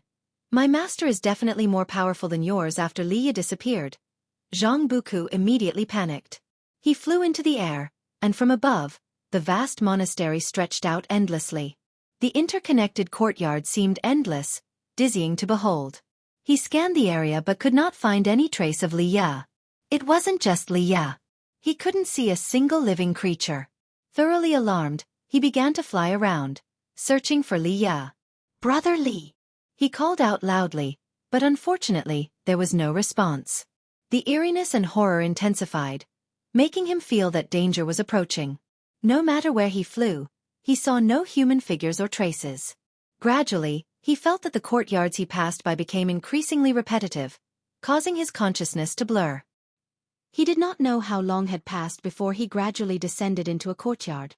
The world spun. His eyelids grew heavy. This feeling made Jianghu extremely uncomfortable.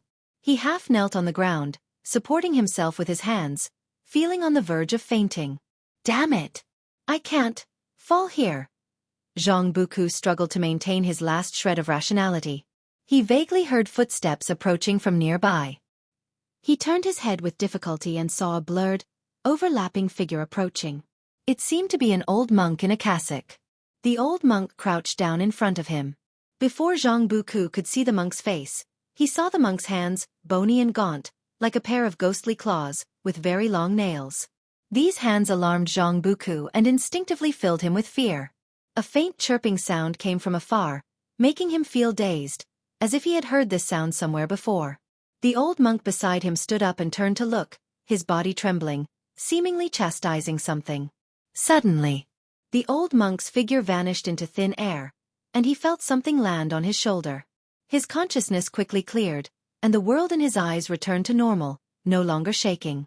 Once he was fully awake, he quickly stood up and turned his head to see a sparrow perched on his shoulder. "It's you!" Jianghu exclaimed with joy. It was this sparrow that had led him to the cave back then, where he obtained the demon core and learned the axe technique. He would never forget this sparrow. He instinctively wanted to grab the sparrow, but it suddenly flew away, landing on the courtyard wall, chirping non-stop. Jianghu couldn't understand it, but seeing the sparrow tilting its head, he immediately understood and followed the sparrow. The sparrow flapped its wings and flew away, and Jianghu hurriedly chased after it. After a while, the sparrow landed on a stone statue along the courtyard path. As Jianghu approached, he was astonished to find that the face of the statue was Li Ya's face. The statue's body was a Buddha statue, wearing a cassock with Li Ya's face on it, making Jianghu feel very uneasy. He began to call out to Li Ya, but unfortunately, received no response. Guan, in the form of a sparrow, looked at Jianghu and sighed inwardly.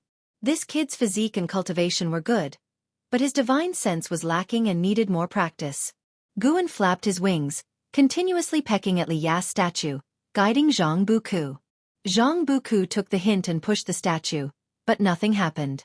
Guan landed on the statue's head, using his beak to peck at the statue's face, then looked up at Jianghu.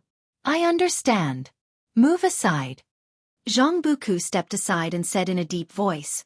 Guan immediately flew away. Jianghu swung his fist and smashed the statue's head with a punch. Rumbling, the ground shook violently. Spatial ripples appeared in the sky above the monastery, revealing various colors. Soon after, blood-red lights appeared, quickly replacing the clear sky. In less than 3 breaths' time, the monastery was under a night of blood, terrifying and horrifying. Jianghu stared ahead and found that all the stone statues had turned into white bones, hideous and terrifying. He leaped into the air. From above, the once boundless monastery now covered a mere 100 area. In front of one temple, Li Ya was tied to an old tree, a ghostly claw covering his mouth and a ghostly hand pressing on his chest, preventing him from breaking free. These 2 ghostly hands' arms extended behind the tree, making one wonder how terrifying their owner was. "Brother Li!" Jianghu roared in anger, leaping with a stone axe in hand. Just as he flew into the courtyard, the temple door suddenly opened. "I didn't expect you to see through my formation. Remarkable, young human." A hoarse voice came from the darkness behind the door. Then, an old monk in a cassock walked out. His figure was gaunt, his skin dark and covered in corpse spots, and his pupils had lost all color, pale to the extreme. Jianghu said nothing and swung his axe, cutting through the mountain. With one swing, the sky and earth trembled. The old monk vanished from his spot, and the temple was split in two, with the connecting walls shattered, the cut extending outside the monastery. Guan, in the form of a sparrow, landed on a distant eaves, watching the battle unfold. Jianghu was no match for the old monk, but Guan could assist with his divine sense. The battle erupted in full scale. The monastery soon turned into a flat field, more and more evil ghosts emerging from the ground and rushing toward Jianghu. Jianghu was deeply surrounded, fighting more and more valiantly. "Who?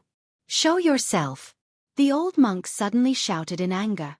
Whenever he was about to kill Jianghu, a powerful divine sense would strike him, throwing his divine soul into chaos and making him lose focus.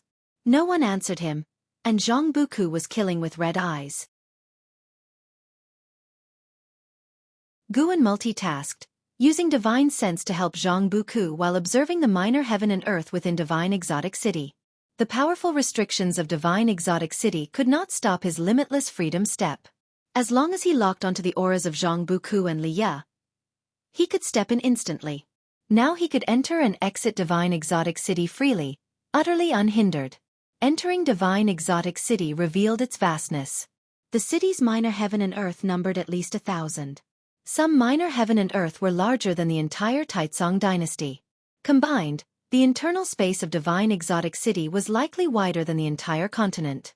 Guan saw Xianxia and Jianghu being pursued, the pursuers likely from the 7-star spirit realm, led by a loose immortal. He also saw the 9-finger divine lord single-handedly facing endless divine and ghostly armies in a heaven, and was constantly using divine skills, domineering and unrivaled. Guan tried to kill an evil ghost nearby but gained no lifespan from it. He instantly abandoned the idea of venturing through divine exotic city. These evil ghosts seemed to be from a single power, a power even Guan could not fathom. The being who created divine exotic city must have a realm far beyond the heaven and earth flying immortal. Time flew by quickly. An hour later, Jianghu finally managed to kill the old monk, though it was Guan's mana that had initially eliminated him, with Jianghu's axe energy following closely. Killing the old monk did not grant Guan any lifespan either. Jianghu landed, gasping heavily. He reached the old tree and cut off the ghostly hands, causing Liya to fall, whom he caught. He subconsciously looked back but saw no trace of the sparrow. He couldn't care much about that and focused on attending to Liya. "Brother Li! Brother Li!" Jianghu whispered, using his spiritual power to heal Liya's wounds. At the same time, Guan had already returned to Mystic Valley. To Jianghu and Liya, divine exotic city was incredibly far from the supreme sect, but to Guan, it was just a step away. He approached the pill furnace in his room, preparing for alchemy. Not only Liya and Jianghu encountered troubles today, but several other old friends did as well, so Guan decided to stay in Mystic Valley and wait. Divine exotic city immortal spirit. Guan seemed to catch something just now. He stood before the pill furnace, pondering while beginning to place herbs into the furnace. In the dark hall passage, Jianghu and Xianxia were walking quickly. Xianxia suddenly stopped, leaning against the wall, and whispered, "We can stop now." Jianghu looked around and asked, "Where is this place?" They had just flown out of a minor heaven and earth and ended up in this hall passage. After walking for a long time, passing numerous intersections, they had lost their way. They couldn't forcibly break through the walls or even penetrate them with their divine sense, making Jianghu very nervous. Xianxia sat down, placing a small cauldron in front of him, then inserted 2 incense sticks. Watching him light the incense, Jianghu frowned and asked, "What are you doing?" Black blood seeped from Xianxia's mouth. He forced a smile and said, "Those scum from 7-star spirit realm dared to hire 2 loose immortals to deal with me. I indeed couldn't defeat them, but since Qin Xuanin can call for help, so can I." Jianghu widened his eyes and quickly asked, "Aren't you from overseas? Who can you call?" "Heh, my master is a being surpassing loose immortals. Once I light this incense, he will sense it and come to rescue us quickly." Xianxia grinned. "Surpassing loose immortals." Jianghu was stunned. He sat down and said, "Since you're calling your master, I'll call mine as well." He began calling his master in his mind. Previously, he had managed to call his master through his thoughts. But he was unsure. Last time, he wanted his master to save Xianxia, and his master didn't come right away, though he did act later. He wasn't sure under what circumstances his master would act. Your master? Forget it. What formidable cultivator could the supreme sect have? Qi Jiuxiao couldn't help but laugh. And Hao said, my master is definitely stronger than yours. Kid, don't disrespect my master. Qi Jiuxiao glared at him. And Hao was about to say that Qi Jiuxiao had also disrespected his master. Suddenly, the hall passage began to tremble, and a powerful killing intent attacked from the darkness. Damn it! They caught up so fast. Qi Jiuxiao immediately stood up, grabbed the small cauldron with the incense, and pulled Hao along, flying quickly. Though strong at the 9th layer of Nirvana realm, he couldn't break through the walls or ceiling, so he could only fly close to the ground. Qi Jiuxiao, you can't escape. Qin Zunyan's voice came from behind, filled with frenzied excitement. At the same time, outside Divine Exotic City, LV Baitian and a group of Supreme Sect cultivators watched the city gate, discussing their plans after entering the city. Suddenly, a terrifying aura came from afar, startling everyone outside the city to turn and look. They could only see a streak of light breaking through the sky, disappearing into Divine Exotic City in the blink of an eye, swift as lightning, and couldn't see what was within the light.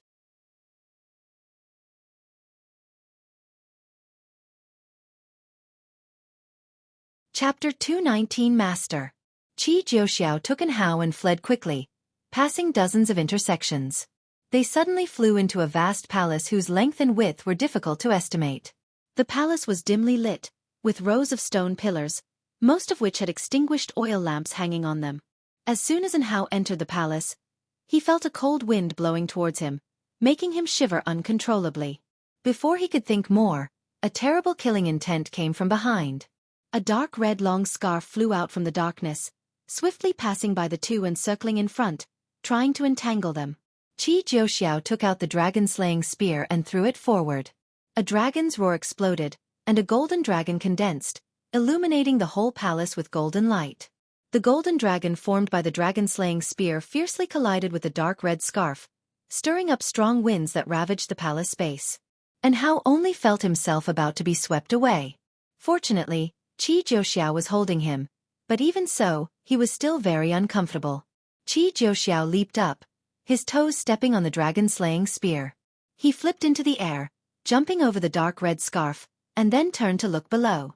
The dark red scarf was like a red river plunging into the darkness, with no end in sight.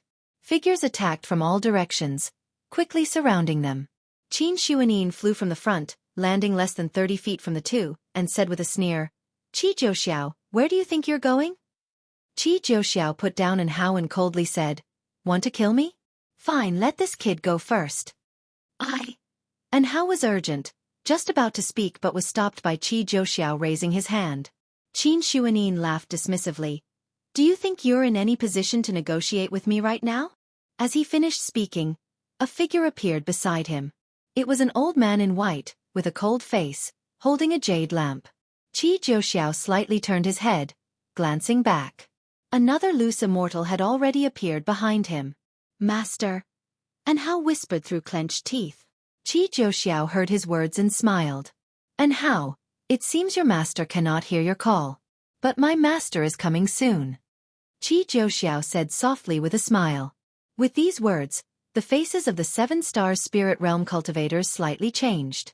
The old man in white beside Qi Jiuxiao instinctively turned around to look. You bully my disciple. Does Divine Soul True Lord agree? A cold voice echoed through the palace, the killing intent in the tone making everyone feel as if they were in an ice cellar. Qi Jiuxiao's face once again showed an unruly and wild smile, looking at Qin Xuanin as if he were prey. The autumn wind blew, lifting the fallen leaves off the ground and gently putting them down again.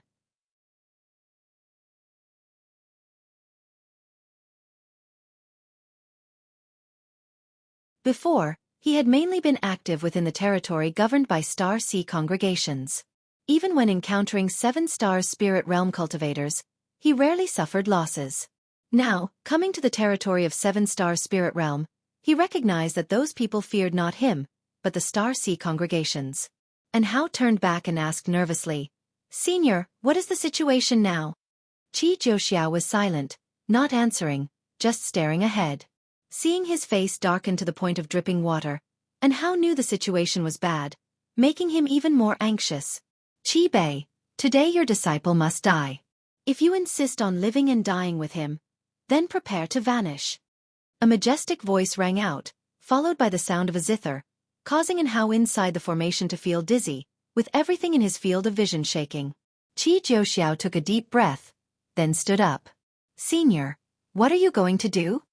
Hao frowned and asked. Qi Zhouxiao did not answer but shouted loudly, I take full responsibility for my actions. This matter started because of me. Let my master go. I am willing to die to atone. Humph, it's not up to you to talk here. An old voice echoed, filled with displeasure. Master, Shut up.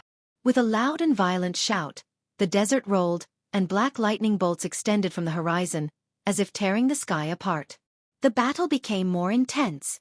The formation protecting Hao and the others was also shaking violently, causing Hao to sway. He looked nervously ahead and suddenly saw a figure walking through the wind and sand. Immortal swallowing scorpion. You are truly vicious.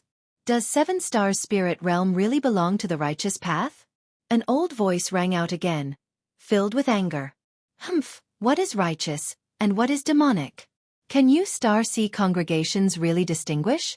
Another voice replied, filled with disdain. Qi Zhouxiao panicked and quickly shouted, Let my master go. I am willing to die. His gaze instinctively turned to the figure walking through the sandstorm ahead. That figure stepped out of the sandstorm, revealing its true form. A man wearing purple robes, with white hair, a youthful face, and eyes as cold as serpents. He looked at Qi Zhouxiao and coldly said, Whether you are willing or not, you must die, and your master must also die now. You! Qi Zhouxiao was furious, wishing he could rush out and fight the man in purple robes for 300 rounds. But he remained rational, knowing he was no match for his opponent. If he went out, he probably wouldn't withstand even one move, and would only distract his master. Boom! The rolling yellow sand behind the man in purple robes was suddenly scattered. An old man with torn robes and a face covered in blood flew, stepping on a golden ring. Before he could get close to the man in purple robes, a terrifying giant scorpion pincer swept in from the side, directly catching him and pulling him back, disappearing into the sandstorm. Master! Qi Zhouxiao shouted hoarsely. The man in purple robes raised his right hand, igniting a strange white flame in his palm. He looked at Qi Zhouxiao and Hao with a mocking smile. He approached the formation step by step, the wind and sand behind him swirling madly, with waves of qi created by mana soaring like dragons, creating a spectacular scene. Just wait for death. Soon, your master will come down to join you.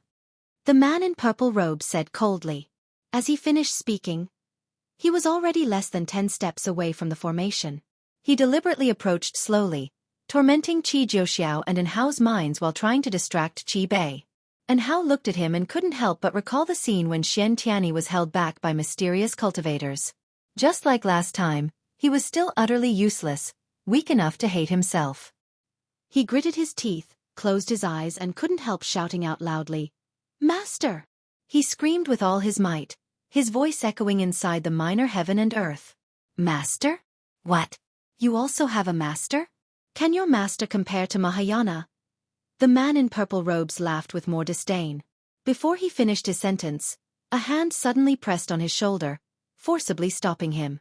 Qi Jianghu's pupils dilated, staring in shock at the figure behind the man in purple robes. The man in purple robes instinctively tried to use divine skills to dodge. He was horrified to find that the mana in his body was solidified and immovable. He tried to use his own qi to break free, but the hand on his shoulder was as heavy as the heaviest mountain in the world, pressing down on him. The more he struggled, the greater the pressure felt. Do you think I have the cultivation level of the Mahayana realm? A cold voice came from behind the man in purple robes. Hao heard it too and opened his eyes to see. When he saw the scene outside the formation, he was instantly overjoyed. Master! You finally came! Hao looked at Guan with surging emotions, his eyes quickly turning red. Guan, who had displayed the 9 extremes yin-yang body, ignored Hao. He was standing sideways, his left hand pressing on the shoulder of the man in purple robes with a casual posture. Yet the man in purple robes couldn't move. Who are you? Another voice rang out, filled with fear. As he finished speaking, a figure suddenly appeared behind Guan. It was a man in red robes, dressed extravagantly, exuding powerful energy, holding a short sword, and stabbing towards Guan's lower back. Guan, holding the shoulder of the man in purple robes, vanished into thin air, causing the man in red robes to miss. Before the man in red robes could turn around, he felt an unimaginable force hitting his back. His body uncontrollably fell to his knees on the sand, and then a foot stepped on his back, pushing his spine down. Guan, with his left hand pressing on the shoulder of the man in purple robes and his right foot stomping on the back of the man in red robes, Su.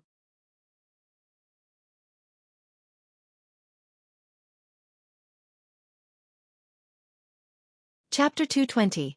The legendary Heaven and Earth Flying Immortal. Seeing Guan's fierce suppression of the two wandering immortals, Xianxia was dumbfounded, while Anhao trembled with excitement. Guan glanced at the purple-robed man in his hand and cast a lifespan detection. 9 stars. True Lord, 5th layer of Wandering Immortal Realm 42089/15000/1600000. He then looked at the red-robed man at his feet and performed the lifespan detection as well. True Lord Kangyi, 6th layer of Wandering Immortal Realm 56803/16000/1900000. Both are quite old. They all call themselves True Lords. Could it be that True Lord is a title in the 7-star spirit realm? As Guan was pondering, True Lord Kangyi at his feet struggled to speak. Who might you be, sir? If that boy is indeed your disciple, take him away. Boom. The whirlwind behind Guan suddenly exploded, darkening Anhao and Xianxia's vision. A massive black scorpion, as large as a giant mountain, attacked, its pincers clamping towards Guan. Immortal swallowing scorpion. Its speed was insanely fast, so fast that Xianxia and Anhao couldn't react in time. They only saw the immortal swallowing scorpion attack suddenly, and before they could see it clearly, it exploded. Black venom splattered everywhere, followed by an even more terrifying roar. Rumble. A vast cloud of dust rose behind Guan, covering the sky with black venom. Impossible! The 9 stars True Lord, held by Guan, had his eyes wide open in disbelief. That immortal swallowing scorpion was also in the Wandering Immortal Realm, yet it died instantly? He didn't even see what method Guan used, feeling that as soon as the scorpion's pincers touched Guan, its body exploded. You successfully seized 57,009 years of lifespan from the immortal swallowing scorpion, 2nd level of Traveling Immortal Realm. Seeing the notification, Guan felt slightly satisfied. The immortal swallowing scorpion died under the Taoist Gang primal energy, which was manifested by the Ji family's divine skill, Heaven and Earth Path Gang. Whenever someone attacked Guan's body, this divine skill would trigger, killing the attacker. True Lord Kangyi could neither extend his divine sense nor turn his head, but he felt as if he would be annihilated the moment the Taoist Gang primal energy exploded. He had never felt so desperate. The opponent had definitely surpassed the Wandering Immortal Realm. How could such a being exist on this backward continent? The 9 stars True Lord, witnessing the explosion of the Taoist Gang primal energy, was even more terrified. At this moment, the 2 wandering immortals lost all will to fight, feeling only endless fear. The longer they lived, the more they feared death. Senior, give, True Lord Kangyi said, trembling.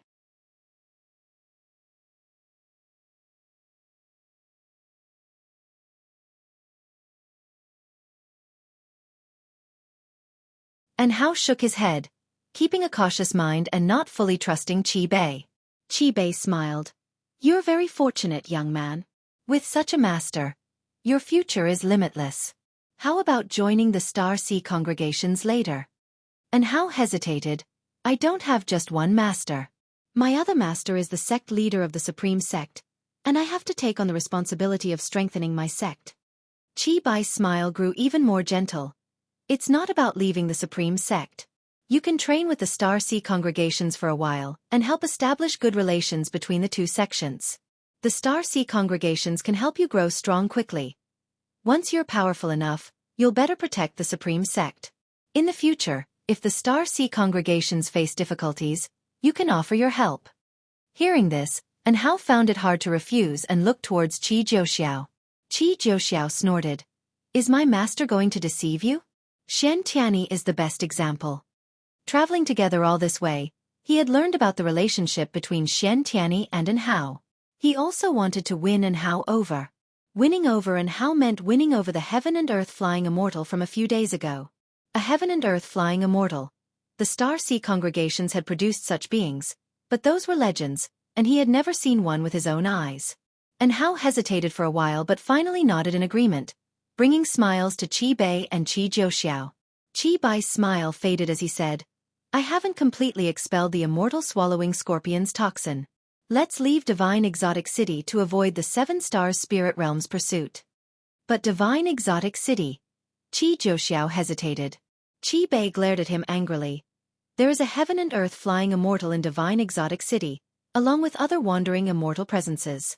Do you think you have the qualifications to compete for the immortal spirit? Qi Jiuxiao immediately backed down, scratching his head with an awkward smile, not daring to insist further. Hao felt some regret, but leaving now wouldn't be a loss. He had found many treasures alongside Qi Jiuxiao and had gained a lot.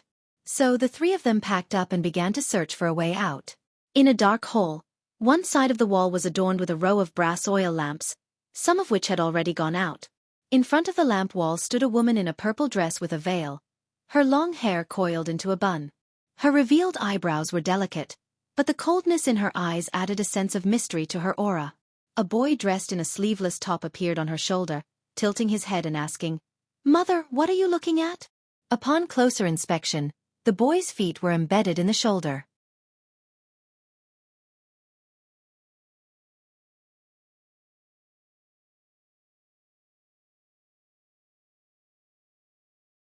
He believed that as soon as the immortal spirit appeared, his master would inevitably control it and thus dominate Divine Exotic City. The moon set and the sun rose. The sun rose in the east outside the city. Chu Jingfeng was practicing qi absorption cultivation when he suddenly felt the ground tremble. He opened his eyes to find the surrounding buildings shaking. The 9-finger Divine Lord, who was sitting opposite him, slowly stood up. Before Chu Jingfeng could ask, the 9-finger Divine Lord raised his hand, and both of them soared into the sky. Chu Jingfeng looked down and his eyes widened in fear. He saw endless demons and ghosts appearing in all directions, surging like black waves, engulfing the city's buildings, and stimulating his eyes. This is the true power of Divine Exotic City, the Divine Soul Demons. Over countless years, an endless number of Divine Soul Demons have accumulated here. This is a force that can overthrow the mortal world. The 9-finger Divine Lord spoke indifferently, looking into the distance. Before Chu Jingfeng could respond, the 9-finger Divine Lord raised his right hand and pressed down. Boom! The city below instantly collapsed, and countless Divine Soul Demons dissipated into ghostly mist. It seemed as if the entire earth was collapsing, with dust flying up, turning the sky and ground murky. Chu Jingfeng vaguely heard a child's playful laughter, like a ghost, giving him goosebumps. Divine Exotic City. East Gate. The gate stood open, and from outside, the streets inside appeared empty. Suddenly, the space inside the gate rippled, and 3 people emerged. Qi Bei, Qi Jiuxiao, and Hao. The 3 of them walked 10 steps forward. Hao turned to look back, seeing the majestic city gate of Divine Exotic City, and sighed in relief. Finally they were out. Hao. A voice came from afar. Hao looked and saw a group of cultivators in the distance, including LV Baitian.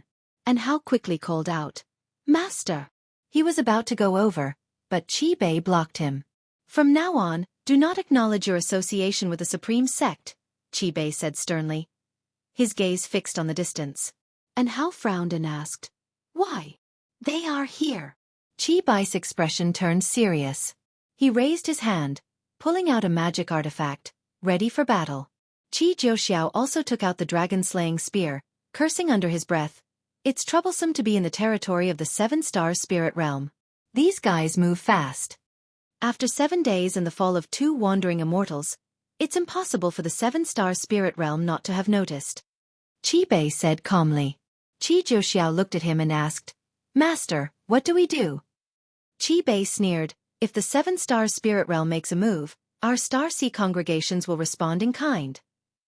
Hearing this, Qi Zhouxiao showed a smile of delight. He turned to look into the distance, his face lighting up with excitement. So it's you, Qi Bei of the Qi family from the Star Sea congregations. Do you know the consequences of killing our disciples in the territory of the seven-star spirit realm? An icy voice echoed through the sky, the killing intent in it sending a chill down the spines of all beings outside the city.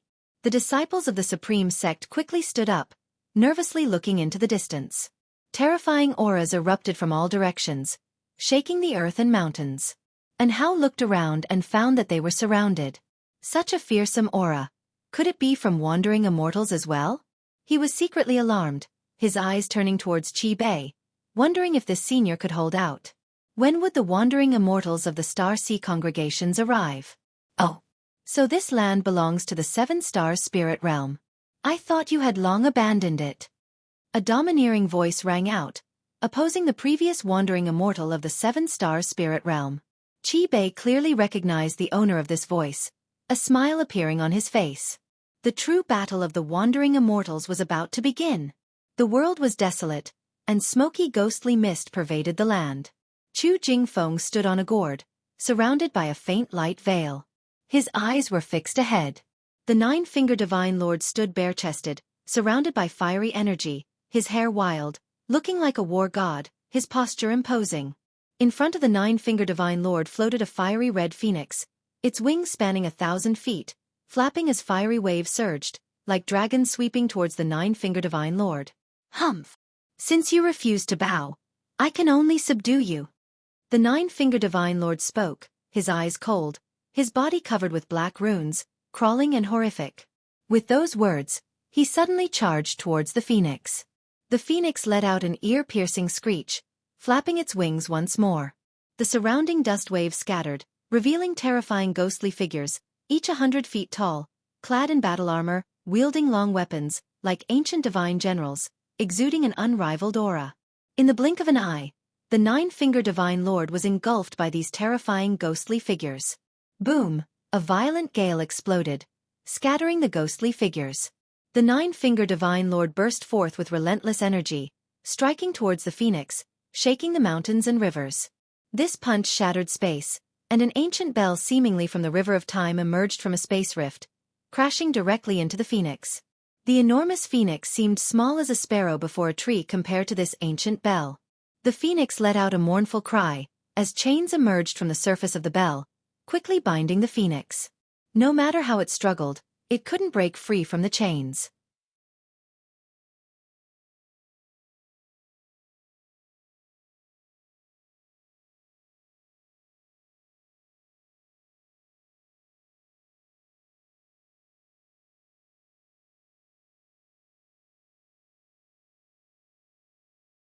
This time, he desired to capture a heaven and earth flying immortal.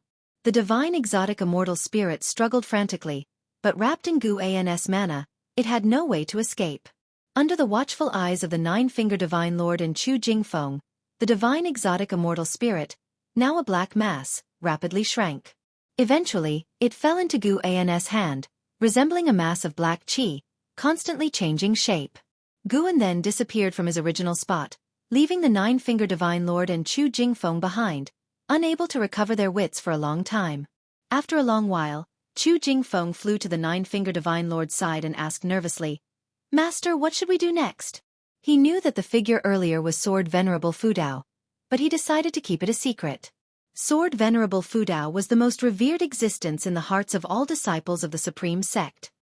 He had repeatedly saved the Supreme Sect and the human race of the three dynasties. Chu Jingfeng felt that he owed Sword Venerable Fudao his life, so he chose to side with him. Even if he revealed Sword Venerable Fudao's identity, he felt it would only push the nine-finger divine lord into the abyss. From what had been shown earlier, the nine-finger divine lord was no match for Sword Venerable Fudao. Thinking of this, Chu Jingfeng felt deeply emotional. During the days he followed the nine-finger divine lord, he had thought that the nine-finger divine lord was stronger than Sword Venerable Fudao, and that he had struck the ultimate blessing. But the result was, he couldn't help but wonder just how powerful Sword Venerable Fudao was. It now seemed that Sword Venerable Fudao was not from the Supreme Sect but was merely hiding there to protect them. The nine-finger divine lord took a deep breath and said, "It's time to leave."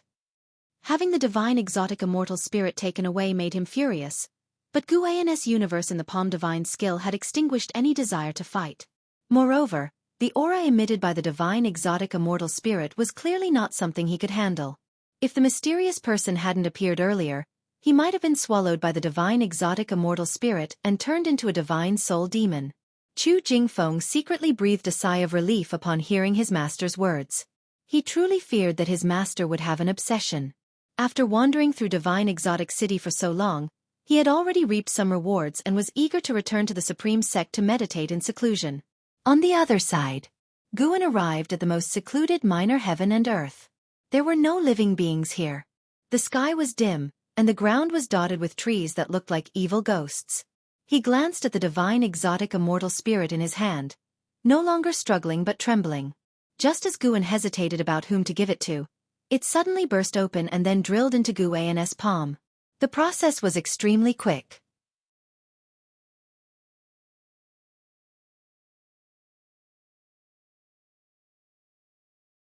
When the divine exotic immortal spirit landed on Li Ya's shoulder, a sudden scare made him instinctively open his eyes. Screech! The divine exotic immortal spirit called out and then plunged into Li Ya's face, startling him to his feet. What was that? Li Ya kept touching his face but felt nothing.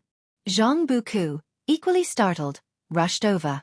Upon learning that something had entered Li Ya's body, Zhang Buku panicked. The two fumbled around, even using their divine senses to scan, but found nothing strange. After a while, Li Ya suddenly stopped, his expression peculiar. "Brother Li, are you okay?" Zhang Buku asked nervously. Li Ya took a deep breath, looked at Zhang Buku, and said with a complicated expression, "Brother, I think I have been accepted as the master by an immortal spirit?" "What?" Zhang Buku's eyes widened, unable to believe his ears. "Is it true?" "It is." "Why you?" "What do you mean? Am I unworthy?" "How are you worthy?" "You." "Show some respect. I can command divine soul demons. If you want to leave, it will be up to me." "Brother Li, we are supposed to live and die together as brothers." "You dog. Stop talking like that." In the distance, Guan listened to Li Ya and Zhang Buku bicker. Under the demonic qi, a smile appeared on his lips. He turned around and disappeared once more. He was the true master of divine exotic city. Within its confines, he could see all the minor heavens and the divine soul demons hidden beneath each. The number of divine soul demons was indeed staggering, and the entire divine exotic city was still in a state of recovery. It would only grow stronger until it became a true immortal treasure once more. Immortal treasures existed eternally. Even if severely damaged, they could recover on their own, making Guan view them differently. Guan planned to harvest the heavenly materials and earthly treasures in divine exotic city. Now, everything in the city belonged to him and was not to be shared with anyone else. Under the rolling thunderclouds, Jianghu sat meditating on the edge of a cliff, below which a majestic river of lava surged, occasionally sending hot waves crashing against the mountain sides. She opened her eyes and frowned. "Why hasn't she returned yet?" Jianghu muttered to herself. She and the ghost mother of Ephemera had entered divine exotic city together. They had arrived in this world 2 days prior. While Jianghu was healing, the ghost mother of Ephemera had said she would go to scout, but 2 days had passed, and she had not returned. Jianghu was worried. Though she did not consider the ghost mother of Ephemera particularly trustworthy, their long companionship had made her reliant on the ghost mother of Ephemera's abilities. Could the ghost mother of Ephemera be in trouble? She was so cautious. What could have ensnared her? Jianghu sank into thought.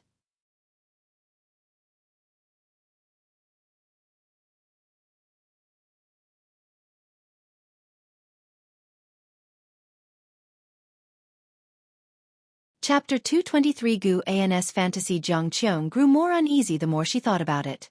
She took out an elixir and started accelerating the restoration of her spiritual power. The sky darkened, and the only sound was the lava below crashing against the mountain walls, making the atmosphere incredibly oppressive. Half a day passed. Jianghu's spiritual power had recovered considerably. She stood up and headed in the direction the ghost mother of Ephemera had gone earlier. Meanwhile, Li Ya had already mastered the power of the divine exotic city. Although he still couldn't see every corner of the city, he felt unbelievably powerful now. Before entering the divine exotic city, he had doubts about the legends of the immortal path supreme treasure. How could it be that legendary? Let's go, there's a big battle outside the city. Let's go watch the fun. Liya stood up, his face full of high spirits. Jianghu followed him up, staring blankly at him. Liya shrugged his shoulder, and the divine exotic immortal spirit jumped out of his body, landing on his shoulder with its hands on its hips, looking very spirited. Looking at the divine exotic immortal spirit, Jianghu had a strange expression.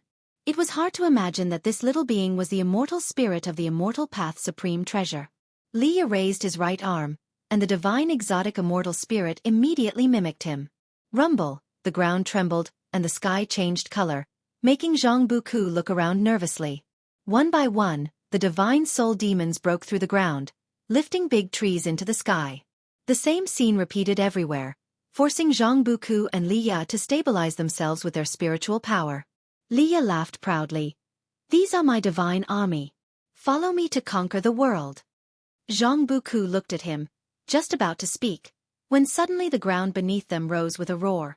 A terrifying giant shadow stood up, holding a piece of land in its hand with a forest on it, where Jianghu and Liya were standing. Compared to this terrifying giant shadow, they were as small as ants.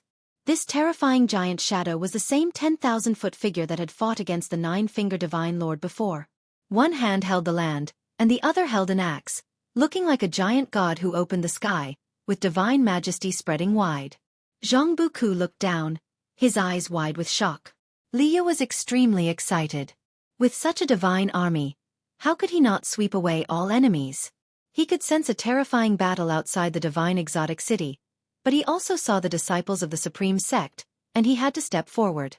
Primordial ancestor, this time I will be the hero, watch me. Liya was trembling with excitement. He suddenly thought of Guan. If only junior brother Gu was here, how great that would be.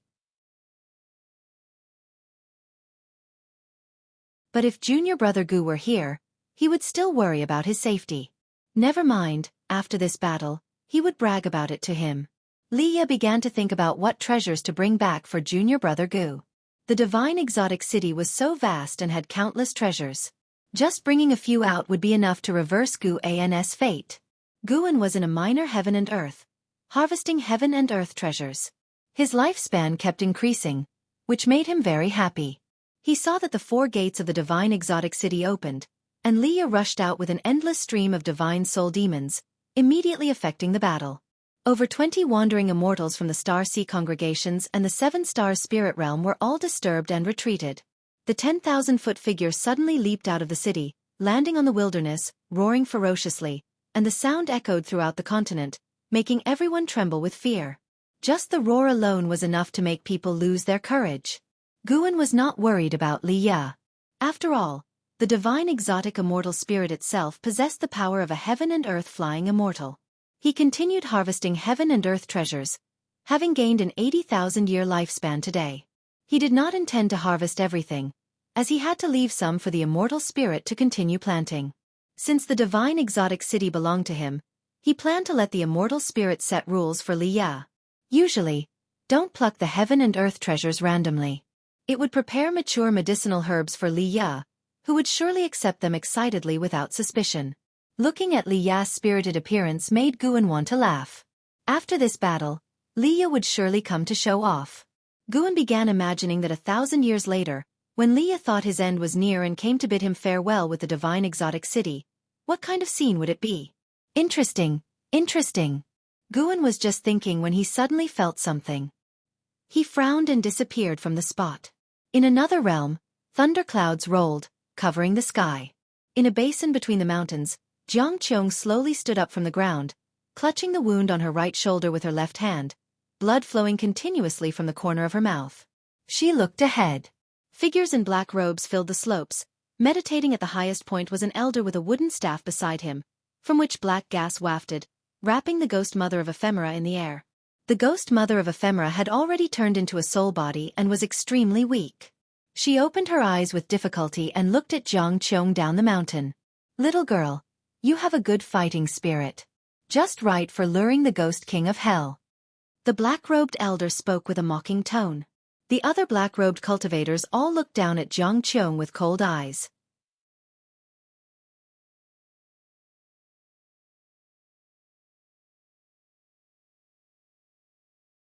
After this battle, he had to choose a power to lean on.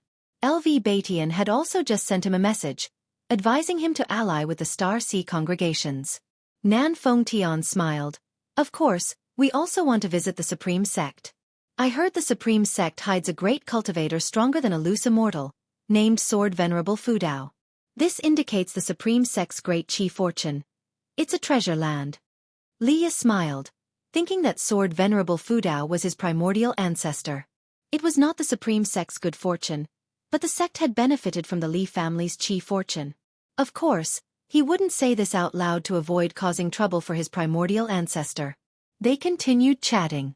Leah wanted to take 2 companions, Zhang Buku and Guan. Hearing that Guan was only in the Foundation establishment realm, Nan Fengtian advised against taking him, as his cultivation was too low. Without a nascent soul, joining the Star Sea congregations recklessly would only lead to setbacks, especially since Leah couldn't always look after him. As for Zhang Buku, his strong chi blood made him an excellent candidate. Leah frowned, not very happy. Qi Bei had to continue to persuade him, describing the atmosphere in the Star Sea congregations at length, and only then did Leah give up. Far in the Third Medicine Valley harvesting medicinal herbs, Guan pouted. What Foundation establishment realm? I had already formed my core. Guan inwardly sneered, having no intention of joining the Star Sea congregations. The Star Sea congregations had too many old monsters, making it unsafe. Unlike the Supreme Sect, where Guan was already the strongest, he had absolute confidence staying there. Seeing that Leah allied with the Star Sea congregations, Guan felt completely relieved. In the divine exotic city, he had harvested 1,500,000 years of lifespan, pushing his lifespan past 1,000,000 again, putting him in a great mood. He planned to revisit the divine exotic city after some time. Even if Leah went to the sea, with his cultivation level, he could hardly escape Guan's divine sense. Besides, Guan had established a soul connection with the divine exotic city, ensuring he could track it wherever it went. Leah had begun expelling the adventurers from the divine exotic city. Guan had not only given Jianghu an immortal treasure but also given Zhen Qin one. Immortal treasures could merge into the body, making them hard to detect. Once Yilan was unsealed and her maximum lifespan increased, Guan would give her an immortal treasure too. The divine exotic city held many immortal treasures. Controlling it brought unimaginable gains. Guan couldn't help but hum a little tune. Though he was hiding in the Medicine Valley, he could benefit those around him, making him feel truly great. Deeply hiding his work and name. One day, when his companions discovered the truth, how much gratitude would they feel? Guan started to imagine again. Night fell, and a night passed. At dawn, Guan saw Leah store the divine exotic city within himself and then, under the guidance of Nan Fengtian and others, head back to the Supreme Sect. They wanted to leave the continent early to avoid any mishaps. Guan arrived early at the Mystic Valley and followed the disciples in their exercises. Just as they finished, Leah came flying from the horizon, directly into the Mystic Valley.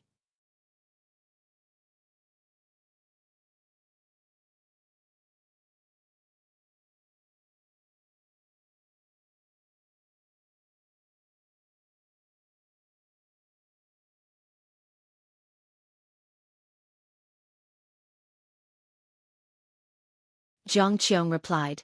In case that being really has his eyes on me, how could I refuse? Before that happens, let me fulfill you. Although Sword Venerable Fudao was strong, Guan was more important to her, even the most important. Guan crawled away, but Jiang Qiong's strength increased, making it difficult for him to reveal his true cultivation level, leaving him in a dilemma. Stop this. This isn't right. By now, Guan's robe was in disarray, even his hair was loose, and his face was flushed with embarrassment. Jiang Qiong laughed, stopping her actions, and said, Even if you don't comply tonight, it won't matter. I will force it if necessary. You? Guan panicked. Was she really going to do this? I've never even been with my junior sisters. How could I be with you? A witch? Guan was about to call for Sword Venerable Fudao's intervention. Just then, Jianghu stopped, stood up angrily, and said, "Look at you, so cowardly. Strip down and get into the cauldron. Did you really think I wanted to do anything to you?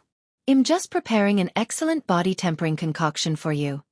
Guan was stunned for a moment and then sighed in relief, quickly getting up. He walked past Jianghu, only to get kicked in the butt by her. "Hurry up and strip," Jianghu said impatiently, feeling truly annoyed. In fact, she really had the impulse just now, but seeing Guan's terrified look, she couldn't bring herself to do it. This made her both embarrassed and angry. Did this kid really think so little of her? Was it because of etiquette? Jianghu thought of how Guan grew up in a righteous path environment, surely respecting etiquette. She didn't respect that because she came from the demon path. With this thought, she felt much better again. After all, if he felt nothing, why did he glance down? Jianghu smiled. Guan approached the medicine cauldron, quickly stripped, and then leaped into the cauldron, splashing water. "It's a bit hot." Guan's voice came from within the cauldron. Jianghu said coldly, "Endure it. Are you afraid of a little pain?" Guan remained silent, not daring to speak further. The 8 scenic caves fell into silence. After placing all the medicinal ingredients into the cauldron, Jianghu took out a blood-colored tower. She sat down and inspected it carefully. Guan poked his head out and asked, "What treasure is this?" Jianghu, staring at the blood-colored tower, replied, "This is the Blood Domain Soul-Suppressing Tower, an immortal treasure. It's incredibly powerful, and I got it by sheer chance."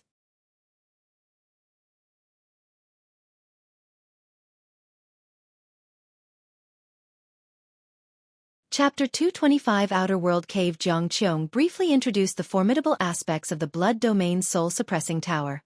This tower could suppress enemies.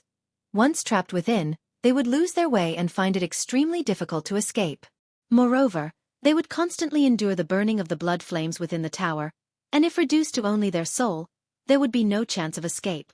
According to the divine exotic immortal spirit, the Blood Domain Soul-Suppressing Tower was absolutely one of the top 3 immortal treasures within Divine Exotic City, which was also the reason cultivators of the 7-star spirit realm sought it out. Most of the treasures within Divine Exotic City were plundered. Some were seized by former owners from enemies, and others were left behind by adventurers after their deaths. The Blood Domain Soul-Suppressing Tower had a long-standing reputation over the ocean and was considered a legendary supreme immortal treasure. Guan often exclaimed in amazement, which caused Jianghu to involuntarily smile. Watching Guan's inexperienced expression, she did not feel annoyed. Instead, she found it amusing. In other places, her cultivation level was insignificant, but in front of Guan, she was a great cultivator. Even though many people looked down on her, as long as Guan admired her, it was enough. Jianghu then recounted her experiences from past years, including the founding of the Zhuhua sect. Guan listened attentively, even though he often used his divine sense to keep an eye on Jianghu. Hearing stories directly from her was more interesting. Night passed. By noon the next day, Guan leaped out of the medicine cauldron and quickly put on his robe. Jianghu approached him, scrutinizing him with amazement and said, "I didn't expect your absorption speed to be so quick." Guan precisely controlled his chi blood, ensuring Jianghu did not notice any issues. "Thank you," Guan said earnestly. Jianghu thought to herself that this kid still wouldn't call her martial master. She would have been angry in the past, but now she felt a hint of delight. She raised her head and said, "Practice your sword well. Your sword Dao talent is outstanding. As for your cultivation level, I will find a way to help you improve. This isn't appropriate. You should keep it for yourself. Giving it to me is a waste." Guan hesitated, genuinely grateful to Jianghu. Having this intention was enough. There was no need to take it seriously. If combat prowess had a numerical value, with Jiangchu's help last night, Guan's combat power would have successfully increased from 100 billion to 100 billion and 1. Indeed, it had enhanced, but this slight increase in value was more valuable to Jiangchu. Jiangchu snorted, "Rest assured, I won't delay my cultivation."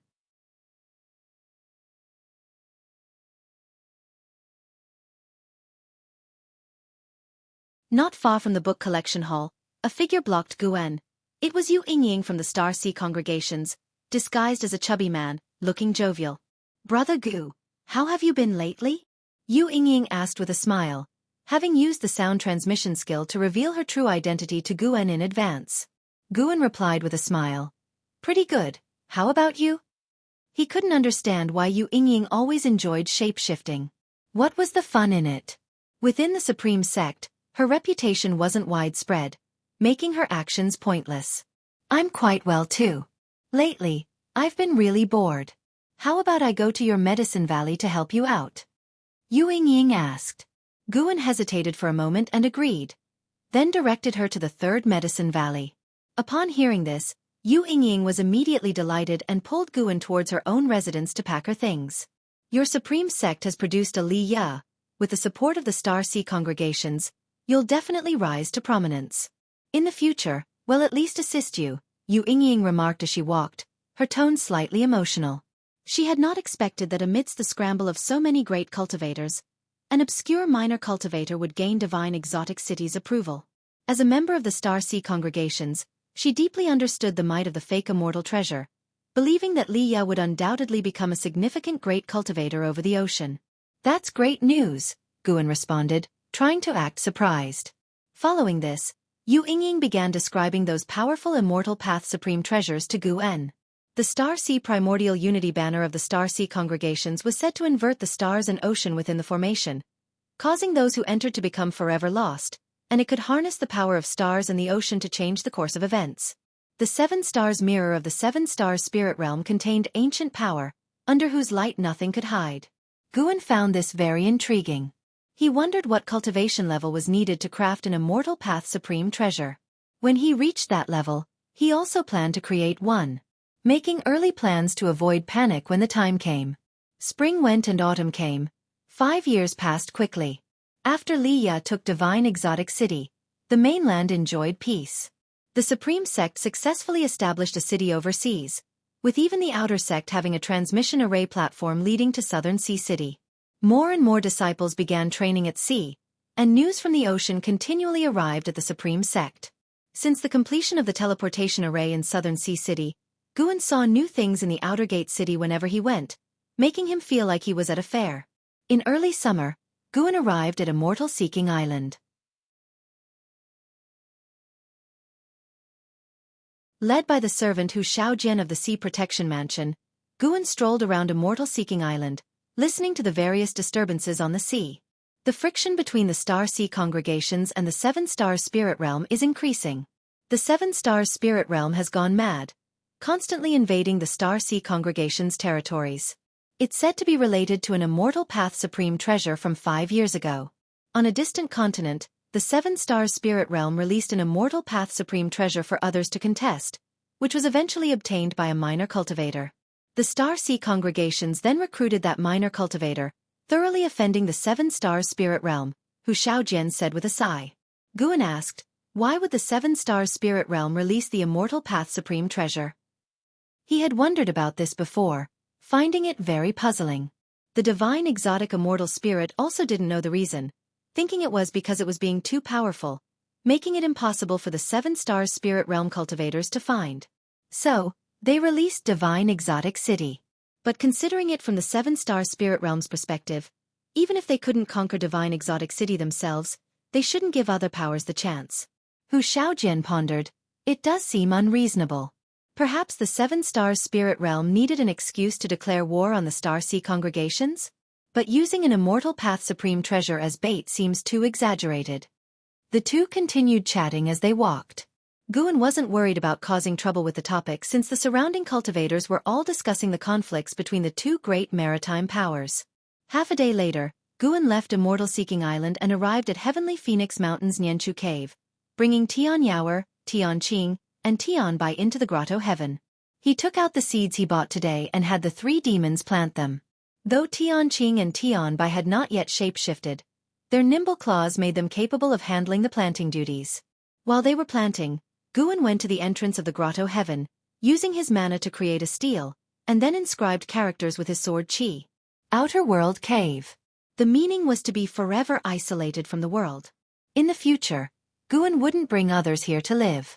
This would always be his secluded medicine valley, specifically providing him with a longer lifespan. Because the seeds planted in the outer world cave were all high-rank seeds of level 7 or above, no medicinal herbs had matured yet. He wasn't in a hurry, patiently waiting. When the first batch of herbs matured, it would bring him a significant increase in lifespan, something he eagerly anticipated. 2 ancient hours later, Guan took them out of the outer world cave, walking along the underground passage towards Nianchu Cave.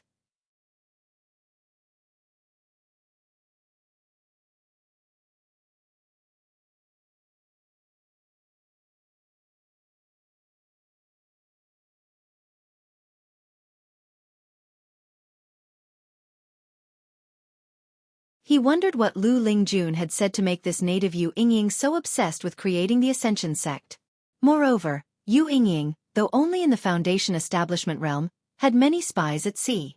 Previously, Guan overheard their conversation and learned that Yu Yingying's grandfather was one of the Sea Lords of the Star Sea congregations, meaning he was at least in the wandering immortal realm. Guan felt quite unsettled about this. He had known Yu Yingying first, but she hadn't confided in him, instead revealing everything to Lu Lingjun. Since you two are so close, why not just soar to great heights together? Yu Yingying giggled. Of course, it's not about asking you to invite them. With your cultivation level, seeing them would be quite difficult. I'm just informing you that the framework of the Ascension sect is almost formed. Lu Lingjun nodded, saying, I plan to establish the Ascension sect outside the 3 dynasties. The Supreme sect will also support us. To this, Guan was not surprised. The position of the Taitsong dynasty was too awkward, located at the southernmost part of the continent. The spirit mines discovered by the Supreme sect in the Demon Clan's territory were constantly plundered by other sects, preventing the sect from expanding to the north. If the Ascension sect could be established, other sects might not target it. In the future, the cooperation between the 2 sects would certainly hinder the development efforts of other sections. Regarding the sect competition in the 3 dynasties area, Guan had no intention of intervening. The Supreme sect had not been gathering disciples or seeking Sword Venerable Fudeo's help, as both the Venerable Pavilion and the Hall of Elders were harboring pent-up frustrations, determined to elevate the Supreme sect to the foremost sect among the 3 dynasties. Lu Lingjun said, I plan to personally head south. I'm just letting you know so you won't wonder where I went. Guan said, you don't need to report your whereabouts to me. Huh. Lu Lingjun glanced at him, her gaze slightly cold. Guan pouted and said no more. Yu Yingying began excitedly detailing the information on the Ascenders. There were 5 in total, 3 males and 2 females, residing on an island within the Star Sea congregation's domain. The weakest among them had reached the Unification realm, with 2 having reached the Mystic Heart realm. There were actually many Ascenders overseas. Once they understood the survival rules of this world, they no longer hid their origins. After all, cultivators here couldn't ascend to the lower realms, and they weren't interested in the lower realms. Guan listened attentively, contemplating the impact if the Ascension sect truly established itself in the immortal cultivation world on the continent. Ascenders might not have the highest cultivation, but their survival skills and temperament were formidable. Whether Lu Lingjun could win them over remained uncertain to Guan. An hour later, Lu Lingjun left with the White Spirit Demon Emperor. Guan and Yu Yingying saw them off. As Lu Lingjun's figure disappeared into the sky, Yu Yingying looked at Guan, patted his shoulder, and laughed. When the Ascension sect is established, you can be counted as an elder. Your destiny will change. Remember to thank me. Guan looked at her, curiously asking, You're not even an Ascender. Why are you so enthusiastic? Once the Ascension sect was established, those without Ascension experience would surely be marginalized or scorned, as the sect's teachings would focus on gathering Ascenders. It's interesting. In this lifetime, if you could do a few notable things, it wouldn't be a waste of time in this mortal world. If you could leave a mark, that would be even better, Yu Yingying said matter-of-factly. Guan was surprised. With your background, why do you sound like? He noticed that in her true form, Yu Yingying had a peculiar causal force within her, limiting her spiritual power's growth. Once her cultivation couldn't progress, even with a maximum lifespan of 5,000 years, Yu Yingying would surely die at the age of 400. Yu Yingying looked at him and sniffed. Right, I already know my fate. In this lifetime, I can't pursue the immortal path. With that, she turned and left, Not wanting to continue the conversation with Guan didn't press further. Having come this far, he asked a single question, as he wouldn't involve himself in Yu Yingying's fate. He couldn't ensure his junior sister's immortality, so he wasn't qualified to help others. He turned and went back inside to practice alchemy, planning to bring the elixirs to the outer gate city in a few days. The time came to the end of summer. In the third Medicine Valley, Guan was studying the Ziwei Array Chronicles when he suddenly felt something, casting his gaze outside the window, frowning slightly. Why has this guy been so restless recently? Guan pondered in confusion. In the past month, Liya repeatedly used the power of divine exotic city, starting anew today. Liya was far from him, and he couldn't capture him with divine sense due to the prohibitions of the Star Sea congregations along the way. He didn't want to alarm their great cultivators. Even without using divine sense, he could learn about Liya's situation through the mental connection with the divine exotic immortal spirit. After a moment of hesitation, Guan inquired the divine exotic immortal spirit with his mind. Soon, the spirit informed him of the reason. Liya was exploring a secret realm, one of the legacy secret realms of the Star Sea congregations. If he succeeded, he'd gain the ancient legacy of the congregations. With the power of divine exotic city, Liya had already reached the final challenge, facing the remnants of the inheritor's soul, with the army of divine soul demons unable to capture it for a while. Knowing the reason, Guan stopped worrying. Liya had been with the Star Sea congregations for over 5 years. If they had intended to harm him, they would have done so long ago. It seemed the congregations genuinely wanted to nurture him. Guan withdrew his gaze and continued studying the Ziwei Array Chronicles in his hand. Time continued to pass. An hour later. Boom! A deafening roar from afar interrupted Guan's thoughts once again. What's special about today? Why is there so much commotion? Guan muttered quietly, sending his divine sense towards the source of the sound. Before long, his expression changed dramatically. Reflected in his pupils was an endless ocean. At this moment, a gigantic fissure appeared in the ocean, continuously expanding. The seawater furiously rushed into the fissure, forming a spectacular waterfall. The deep fissure stretched for miles. Guan sensed other divine senses being drawn to the ocean fissure and many cultivators heading towards it. The ocean was to the west of the continent. Guan's divine sense traveled a long way, discovering the fissure extended for tens of thousands of miles and was still growing, seemingly dividing the ocean in two. Strangely, despite the seawater pouring into the fissure, the sea level didn't drop but maintained its majestic sight. Fortunately, the ocean fissure was far from the continent, with a landmass in between. Guan retracted his divine sense and continued reading, planning to visit Immortal Seeking Island later for information. On Immortal Seeking Island, Guan could always hear various significant oceanic events. Late at night, Guan arrived at Nianchu Cave, walking towards the stone table. As soon as his footsteps sounded, 2 fragrances greeted him. Next, his arms were embraced, sinking into softness. Master! Greetings, Master! 2 enchanting women clung to Guan's arms, one in a blue dress, the other in a white dress. They had graceful figures and delicate features, gazing at Guan with eyes like rippling water. They were Tianqing and Tianbai after shape-shifting. Guan, wearing a mask, asked, "What's that smell on you?" Tianqing tilted her head and said, "It's a special water mist made. It gives off a distinctive fragrance, masking our demon scent, so Master won't dislike us." Guan remained silent, inwardly satisfied. The newly shape-shifted Tianqing and Tianbai indeed had a foul demon scent, which made him reluctant to be close to them before. Allowing them to hold him, Guan walked towards the small building. The 2 cat demons chattered non-stop, just like Tianyaoer. Soon, Tianyaoer emerged from the house, beaming as she approached Guan, expecting praise. Unfortunately, Guan didn't mention the fragrance but asked about her cultivation progress. You're tuning in to the Wisdom Diary YouTube channel. Don't forget to subscribe and join us on this journey to catch the most captivating stories.